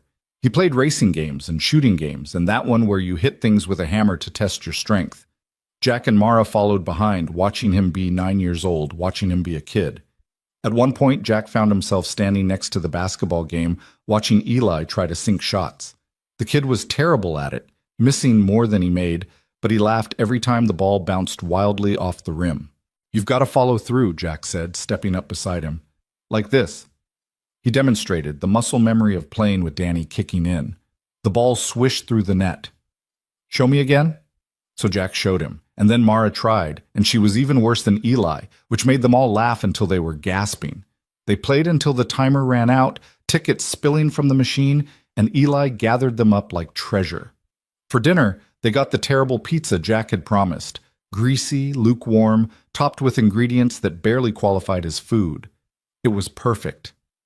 They sang happy birthday with the waitstaff, and Eli blew out 9 candles on a cake that was more frosting than cake, and made a wish he wouldn't tell anyone.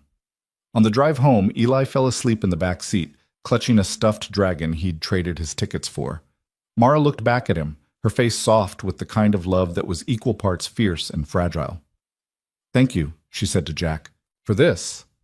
For all of it. He deserves to be a kid." "So do I," she said quietly. "I mean, not a kid, but someone who gets to be happy without waiting for it to be taken away." "You are allowed to be happy, Mara." "I'm starting to believe that." They drove in comfortable silence, the city lights streaming past the windows, the radio playing something soft and forgettable. In the rear-view mirror, Jack could see Eli sleeping peacefully, and in the passenger seat, Mara was finally starting to look less haunted and more human. This, Jack thought, this is what I've been missing. Not the absence of grief, but the presence of purpose. Summer passed in a blur of small moments that added up to something like healing. Mara started seeing a therapist, a woman named Dr. Sandra Chen, who specialized in domestic violence survivors. She didn't talk about the sessions much, but Jack noticed the changes. The way she startled less at sudden noises. The way she could talk about Derek without her hands shaking. The way she was slowly rebuilding the person abuse had tried to destroy. Eli started making friends at school, tentatively at first, then with growing confidence. He had kids over to the house. First 1, then 2. Then suddenly the living room was full of 9-year-olds playing video games and eating their weight in snacks. Jack found himself in the strange position of being a surrogate parent again, monitoring sugar intake and enforcing reasonable bedtimes and answering questions from other parents about who he was in relation to Eli. "He's my Jack," Eli told one confused mother. Not his dad, not his guardian, just his Jack. It was the best title Jack had ever earned. The shop was busier than it had been in years. Word got around about what Jack had done, about the family he'd taken in, and somehow that translated to more business. People wanted to support the guy who'd stood up to an abuser, who'd put himself on the line for strangers. Jack found it uncomfortable being seen as a hero when he'd just done what needed doing, but he took the business anyway and hired a part-time mechanic to help with the overflow. In August, Jack took them to the coast for a weekend. It was the first vacation any of them had taken in years, and the first time Eli had seen the ocean. They stayed in a cheap motel that smelled like mildew and salt air, and they spent 2 days doing nothing but walking on the beach and eating overpriced seafood and watching Eli chase waves like they were the most fascinating thing he'd ever seen. On the second night, after Eli had gone to sleep in his motel bed, Jack and Mara sat on the balcony watching the moon reflect off the water. The sound of the waves was hypnotic, timeless, the kind of sound that made you feel both insignificant and part of something larger. "I've been thinking," Mara said, not looking at him, "about what we are. What this is." Jack's heart rate picked up. "Okay." "When we first moved in, I told myself it was temporary, that we'd save money and move out and get our own place, that we couldn't keep depending on your kindness forever." She pulled her knees up to her chest, wrapped her arms around them. "But it's been 4 months, and I don't want to leave. Eli doesn't want to leave. That house feels more like home than anywhere I've ever lived. So don't leave." "But what are we, Jack? Are we roommates? Are we—" She stopped, searching for words. "I don't know how to define this." "Does it need to be defined?" "It does if I'm going to tell you that I have feelings for you." The words came out in a rush, like she'd been holding them in so long they'd built up pressure. "Real feelings. The kind that scare me because every time I've trusted someone with my heart, they've crushed it. And you're— God, Jack, you're 52 and I'm 36, and you're still in love with your dead wife. And I'm a disaster of a human being with more trauma than sense, and this is probably the worst idea in the history of terrible ideas. But I can't keep pretending I only see you as my landlord or my friend or whatever safe label lets me avoid the truth." Jack sat very still, processing. He'd been so focused on providing stability, on being the rock they could depend on, that he hadn't let himself examine his own feelings too closely. But now, with Mara's confession hanging in the salt air between them, he couldn't avoid it anymore. "I'm still in love with Carol," he said carefully. I probably always will be. She was my first love, the mother of my child, the person who made me who I am. Losing her nearly destroyed me. Mara's face fell, and Jack realized he was doing this wrong. But, he continued quickly, loving her doesn't mean I can't love anyone else. Hearts don't work like that. They expand, they make room, and you, Mara, you've made me want to live again, not just exist, not just survive, but actually live. That's not a small thing. That's everything. So you have feelings too? I have feelings too. I'm scared I'll mess this up, that I'll be too old or too damaged or too stuck in my grief, that I'll fail you the way I feel like I failed everyone else. You didn't fail anyone, Jack. Life just happened. Terrible, awful, unfair life. I know that in my head. My heart's still working on believing it. They sat in silence for a while, the waves providing soundtrack to their tangled emotions. Finally, Jack reached over and took her hand. I'm not good at this, he admitted. I haven't dated since Reagan was president. I don't know how to do the modern thing with apps and texting and whatever else people do now. But I know that when I wake up and hear you and Eli in the kitchen, I feel something I thought I'd never feel again. So maybe we don't define it. Maybe we just let it be what it is and see where it goes. Mara squeezed his hand. I can work with that. Yeah? Yeah. They didn't kiss. It wasn't that kind of moment, but they sat there holding hands while the ocean kept doing its eternal thing, and something between them shifted from what they'd been to what they were becoming. Back home, life continued its forward motion. Fall arrived, and with it Eli's first full semester at his new school. He joined the science club and discovered a love of chemistry that reminded Jack painfully of Danny. Parent-teacher conferences were split between Mara and Jack, and if the teachers assumed they were a couple, neither of them corrected the assumption. In October, Jack got a call from the prison.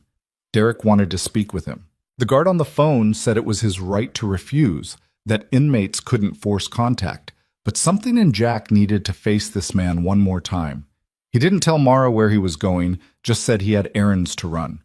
The prison was an hour outside the city, a concrete fortress that looked exactly like despair sounded. Jack went through security, surrendered his belongings, and was led to a visitation room divided by thick glass. Derek looked smaller than Jack remembered. Prison had hollowed him out, carved away the menace, and left just a man.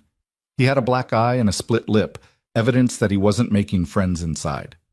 They picked up phones on either side of the glass. You came, Derek said. He sounded surprised. I came. You've got 5 minutes. I wanted to say... Derek stopped, jaw working. I wanted to say I'm sorry for what I did to Mara, to Eli, to you. Jack waited. Sorry was just a word. Words meant nothing without change. I know you don't believe me, Derek continued.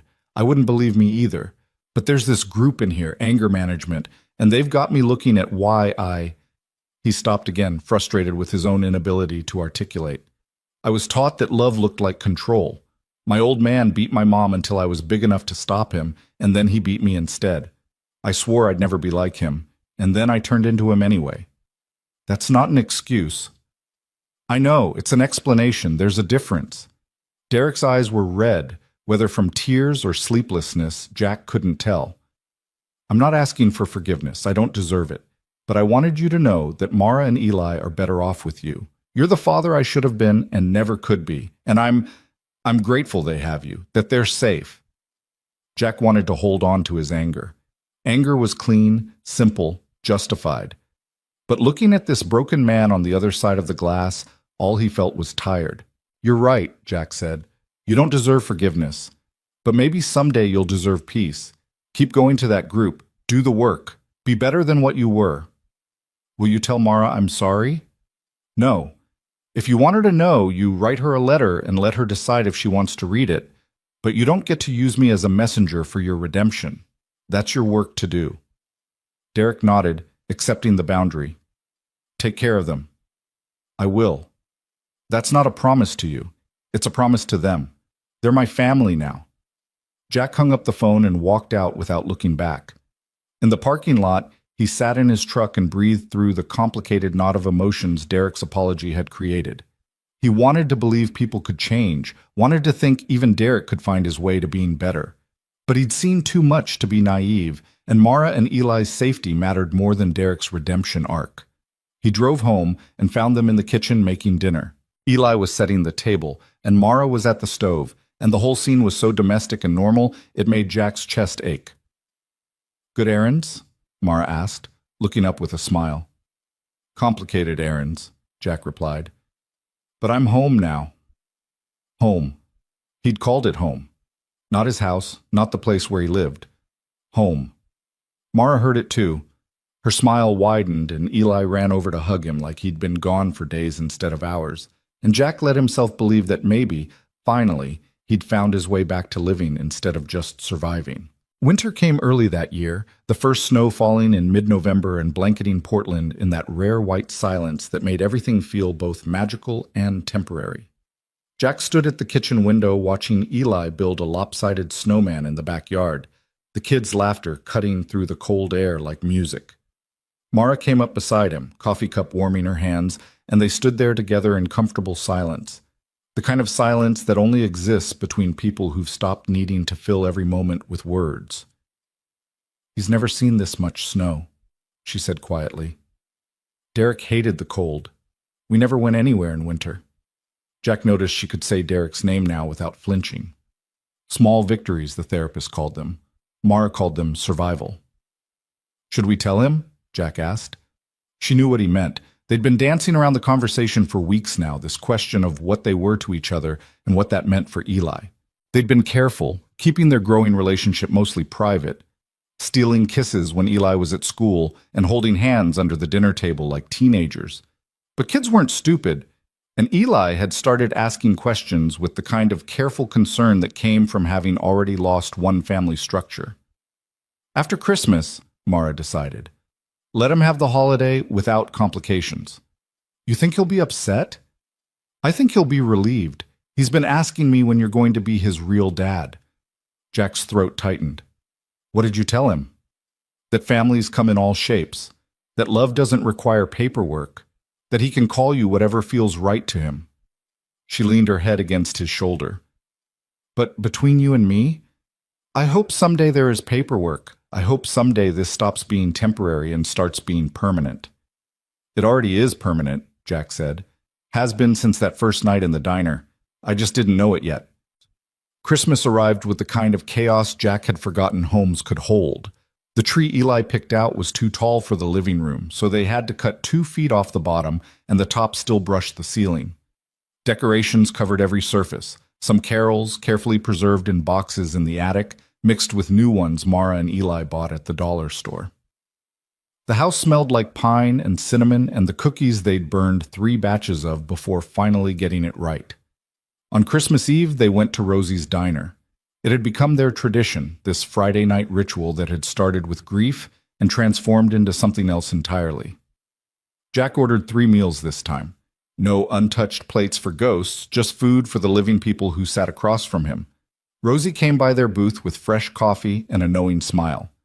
"Look at you 3, she said. "Never thought I'd see the day Jack Turner looked happy again." "Me neither," Jack admitted. "Carol would have liked them," Rosie continued, nodding at Mara and Eli. "She always said you needed people in your life who'd push back when you got too stubborn." "This one looks like a pusher-backer." Mara laughed. "Guilty as charged."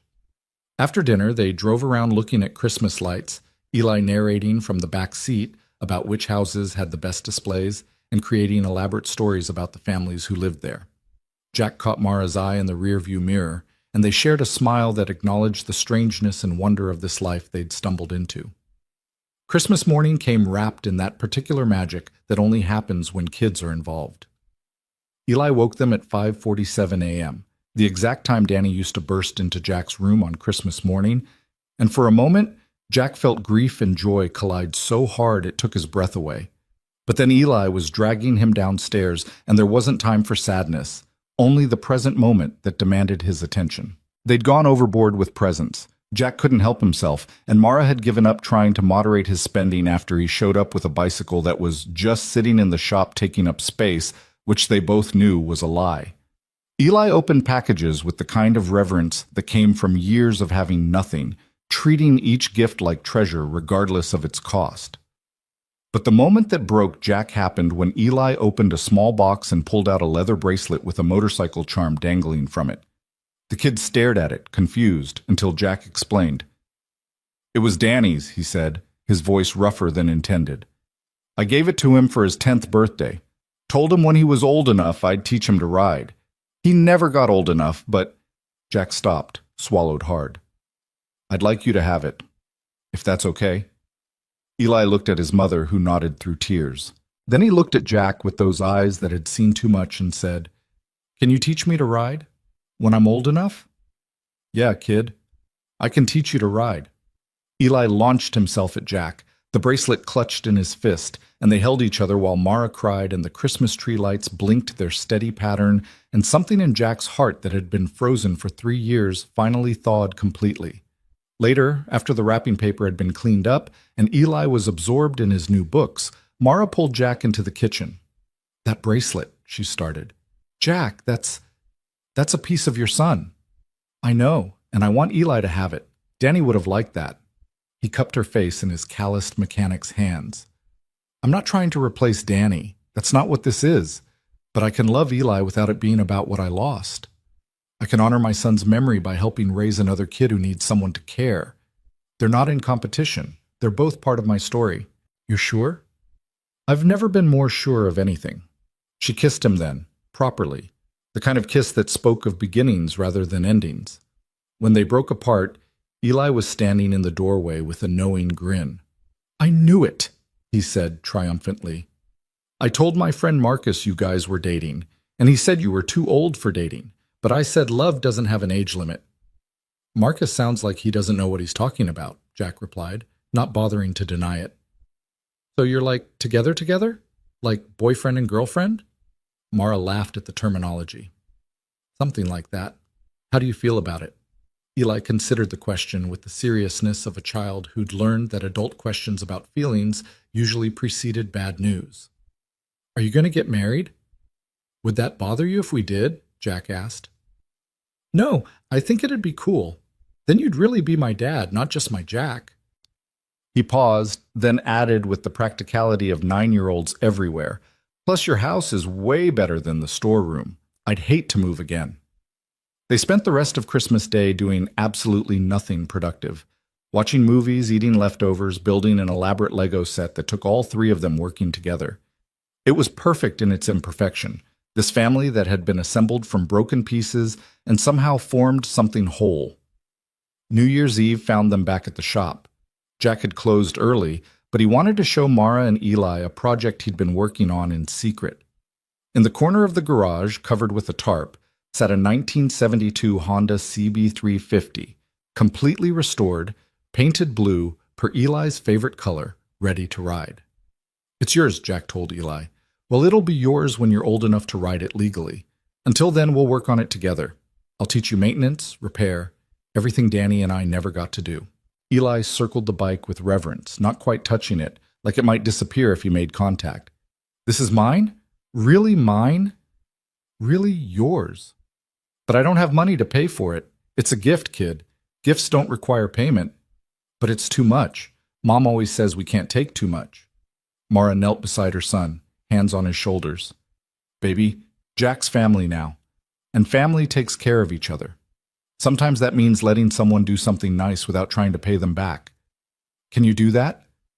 Eli nodded slowly, then turned and hugged Jack with the kind of intensity that knocked the breath out of him. "Thank you for everything, for saving Mom, for letting us live with you, for being you." Jack held the kid and let himself feel it. The weight of responsibility, the warmth of being needed, the terrifying joy of loving someone again after loss had taught him how quickly love could be taken away. It was worth the risk. They were worth the risk. At midnight, they stood in the shop doorway watching fireworks explode over the city. Eli had fallen asleep on the cot in the storeroom, the same cot where this had all started, and Jack and Mara stood wrapped in his old work jacket, sharing warmth against the winter cold. "I love you," Mara said as the clock struck 12. Not tentative, not questioning, a statement of fact. "I love you too," Jack replied, and meant it in all the complicated ways love could exist, grateful and terrified and certain all at once. So what happens now? Now we keep going. We wake up tomorrow, and the day after, and the day after that. We take care of Eli. We take care of each other. We build something that lasts. Just like that? Just like that. But life, as always, had other plans. In February, Jack's sister Linda called from Florida. She'd been diagnosed with stage 4 pancreatic cancer and wanted to make amends before it was too late. They hadn't spoken in 2 years, not since she'd told him he needed to move on from Danny's death, and he'd told her she didn't get to dictate his grief timeline. It had been petty and stupid, and now time was running out to fix it. I should go see her, Jack told Mara that night. She's got maybe 3 months. I can't lose someone else without saying goodbye. Then go. Eli and I will be fine. Come with me, all of us. Linda should meet you. Jack, I can't afford plane tickets to Florida, and I'm not letting you pay for our family, he interrupted. Not you, us. We're a family now, which means we do this stuff together. Besides, Linda's going to die thinking I spent 3 years alone and miserable. I want her to know that's not how the story ended. So they went to Florida in March, the 3 of them crammed into seats on a budget airline, flying to Tampa where Linda lived in a retirement community that smelled like antiseptic and resignation. She was thinner than Jack remembered, gray-skinned and hollow-eyed, but her mind was still sharp and her tongue still sharper. About damn time, she said when they walked into her apartment. Thought you were going to hold that grudge into my grave. Thought about it, Jack admitted. But then I remembered you're the only family I've got left. Linda's eyes moved to Mara and Eli, standing uncertainly in the doorway. And who are these people? This is Mara and her son Eli. They live with me. We're... Jack stumbled over the explanation, unsure how to summarize everything that had happened. They're his family now, Mara finished simply. I know it's complicated and probably doesn't make sense from the outside, but makes perfect sense to me, Linda interrupted. She gestured them inside. Carol always said Jack needed people who'd boss him around. Looks like you fit the bill. They spent 3 days in Florida. Linda told stories about their childhood that Jack had half forgotten. The time they'd stolen their dad's car and crashed it into a mailbox. The Christmas she'd convinced him Santa was real, even after he'd found the presents in the closet. The way he'd held her hand at their mother's funeral when she was too young to understand death. Eli listened with rapt attention, absorbing this history of the man he'd claimed as his own. On the last night, Linda pulled Jack aside while Mara and Eli were swimming in the community pool. You did good, little brother, she said. They were sitting on her balcony, watching the sunset paint the sky in colors that existed nowhere else. After Carol and Danny, I thought you were done. Thought grief had swallowed you whole. It almost did. But it didn't. You found a reason to keep going.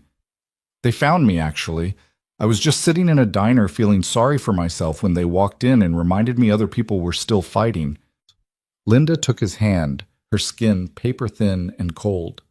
I'm sorry for what I said about moving on, for not understanding that grief doesn't have a timeline, for leaving you alone when you needed family. You're here now. That's what matters. Promise me something. Her voice was getting weaker, the cancer stealing her breath. Promise me you'll marry that woman, that you'll adopt that boy if his piece-of-shit father's rights get terminated, that you'll build the family Carol would have wanted you to have. Linda, promise me, Jack. I need to know you're not going back to that diner booth after I'm gone. I promise, he said, and watched relief flood her face. Linda died 6 weeks later, on a Tuesday morning while Jack was changing the oil on a Harley. He got the call from her hospice nurse, and even though he'd known it was coming, even though he'd said goodbye in Florida, grief still hit him like a physical blow. Another loss, another person taken, another reminder that love always came with the price of eventual pain. But this time, he didn't face it alone. Mara held him while he cried. Eli brought him tissues and sat quietly nearby, offering the kind of wordless comfort only children can provide. Rosie brought food. The neighbors, people Jack barely knew, stopped by with condolences and casseroles. And for the first time since Carol died, Jack let them help, let them see his grief instead of hiding it behind closed doors and untouched plates of food. The funeral was small. Linda had outlived most of her friends, and her ex-husband had died years ago. It was just Jack, Mara, Eli, and a handful of Linda's retirement community acquaintances who came because showing up for funerals was what you did when you got old enough to know everyone was dying. At the graveside, the priest said generic things about eternal rest in God's plan. But when he asked if anyone wanted to share memories, Eli raised his hand. "I only knew Miss Linda for 3 days," the kid said in his clear, serious voice. "But she told me stories about Jack when he was young, and she made me promise to take care of him, so I will, because that's what family does." Jack had to look away, vision blurred with tears, while Mara squeezed his hand tight enough to hurt. After the service, as they walked back to the rental car, Eli slipped his small hand into Jack's. "Are you okay?" the kid asked. "Yeah," Jack said. "I'm sad, but I'm okay. Loss hurts less when you don't have to carry it alone." "Good, because you're not alone anymore. You've got us." "I've got you," Jack agreed, "and that makes all the difference." They flew back to Portland the next day, and life resumed its normal rhythms. Spring arrived with the kind of explosive greenery that only happens in the Pacific Northwest, everything blooming at once in a riot of color and life. The shop stayed busy. Mara got promoted to shift supervisor at the diner, which came with better hours and actual benefits.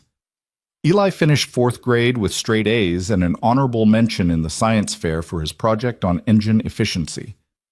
And on a Friday evening in late May, exactly 1 year after that first night in the diner, Jack did something he'd thought he'd never do again. He asked Mara to marry him. It wasn't fancy. There was no elaborate plan, no hidden ring and champagne, no flash mob or skywriting. They were in the backyard watching Eli practice on his bike, which Jack had modified to run at restricted speeds until the kid got older, when Jack just turned to her and asked, "Will you marry me?" Mara looked up from the vegetables she was grilling. "What? Will you marry me?" He pulled a ring from his pocket, not Carol's ring, which sat in a box in his dresser with other memories he wasn't ready to part with, but a new ring he'd picked out specifically for Mara. Simple gold with a small diamond.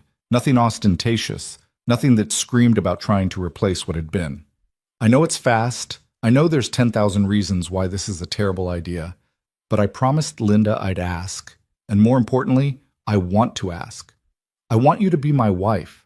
I want Eli to be my son, legally and officially. I want to build this thing we've been building and make it permanent." Tears were streaming down her face, but she was smiling. "Yes," she said. "God, yes. Obviously, yes." Eli heard the commotion and came racing over, the bike forgotten. "What's happening?" "I just asked your mom to marry me," Jack explained. "And she said yes, which means, if you're okay with it, I'd like to adopt you. Make it official." "You mean I'd be Eli Turner?" "If you want. Or you can hyphenate. Or keep your name and just let me be your dad legally. Whatever feels right to you." Eli thought about it for approximately 3 seconds before launching himself at Jack hard enough to knock them both down. They landed in the grass in a tangle of limbs, Eli laughing and Jack trying not to crush the kid, and Mara standing over them with that expression of joy and disbelief that came from having survived hell and somehow found heaven on the other side.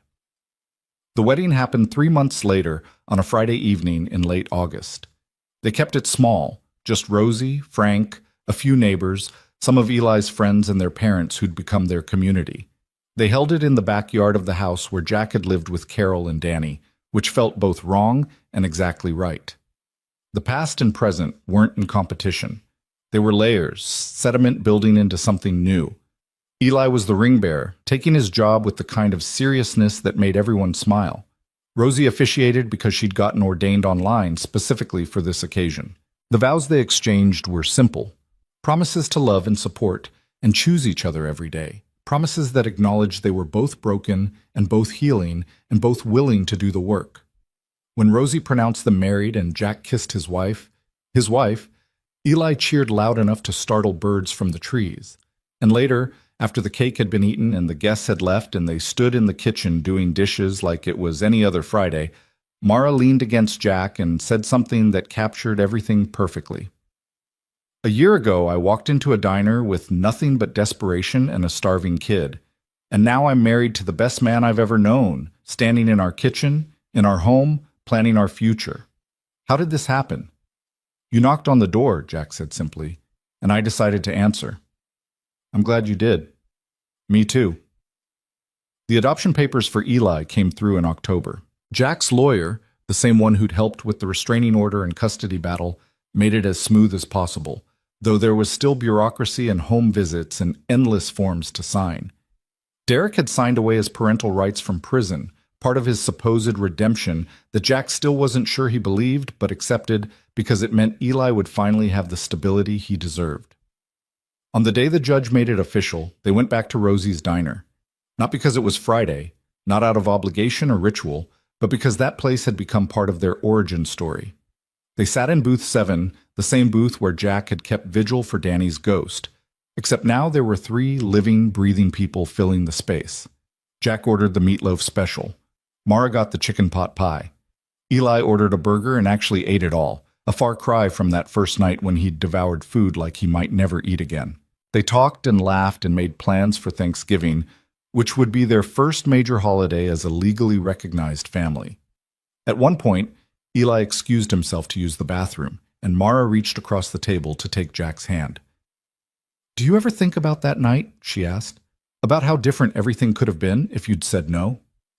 "Every day," Jack admitted. "But I didn't say no. And that's the thing about life. It's not about the paths we didn't take. It's about the ones we did." "What do you think Carol and Danny would think about all this?" Jack had thought about that question more times than he could count. In the beginning, he'd felt guilty, like moving forward meant betraying their memory.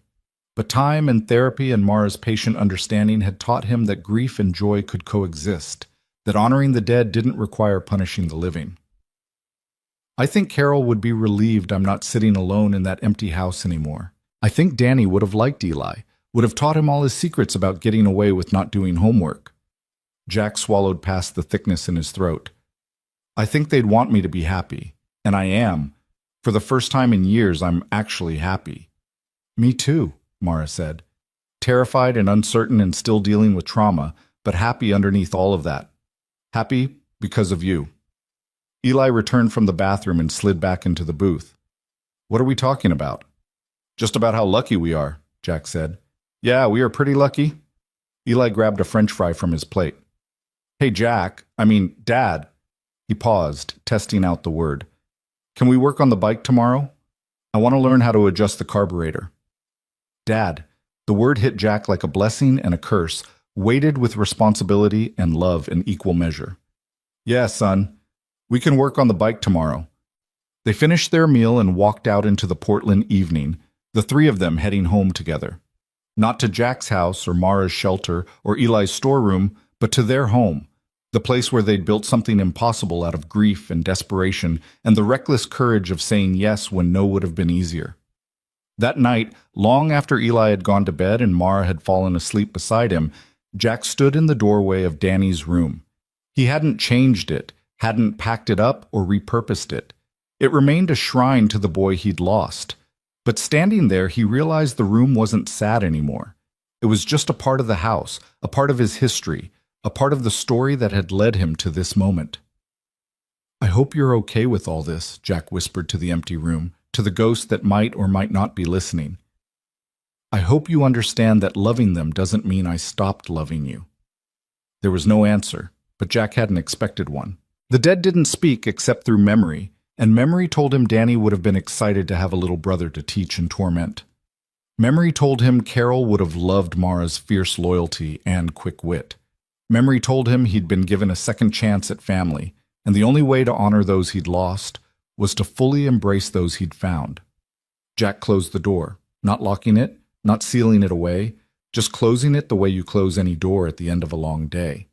Then he went to bed beside his wife, in the house where his son slept safely, and let himself believe that sometimes broken things could heal if you were brave enough to let people help you hold the pieces together. The years that followed weren't perfect. Mara had setbacks with her PTSD, nights when nightmares took her back to that apartment. Eli struggled sometimes with abandonment anxiety, with the fear that this stability was temporary and would be ripped away like everything else had been. Jack's grief surfaced at unexpected moments. A song on the radio, a father and son at the hardware store, the anniversary of Danny's death that would always be a day marked in black. But they weathered it together, this family built from strangers and sustained by choice rather than blood. They learned each other's rhythms and triggers and comfort languages. They fought and forgave and kept showing up day after day, choosing each other even when it was hard, especially when it was hard. On Fridays, they still went to Rosie's diner, not out of grief or ritual, but because it had become their place, the spot where their story began.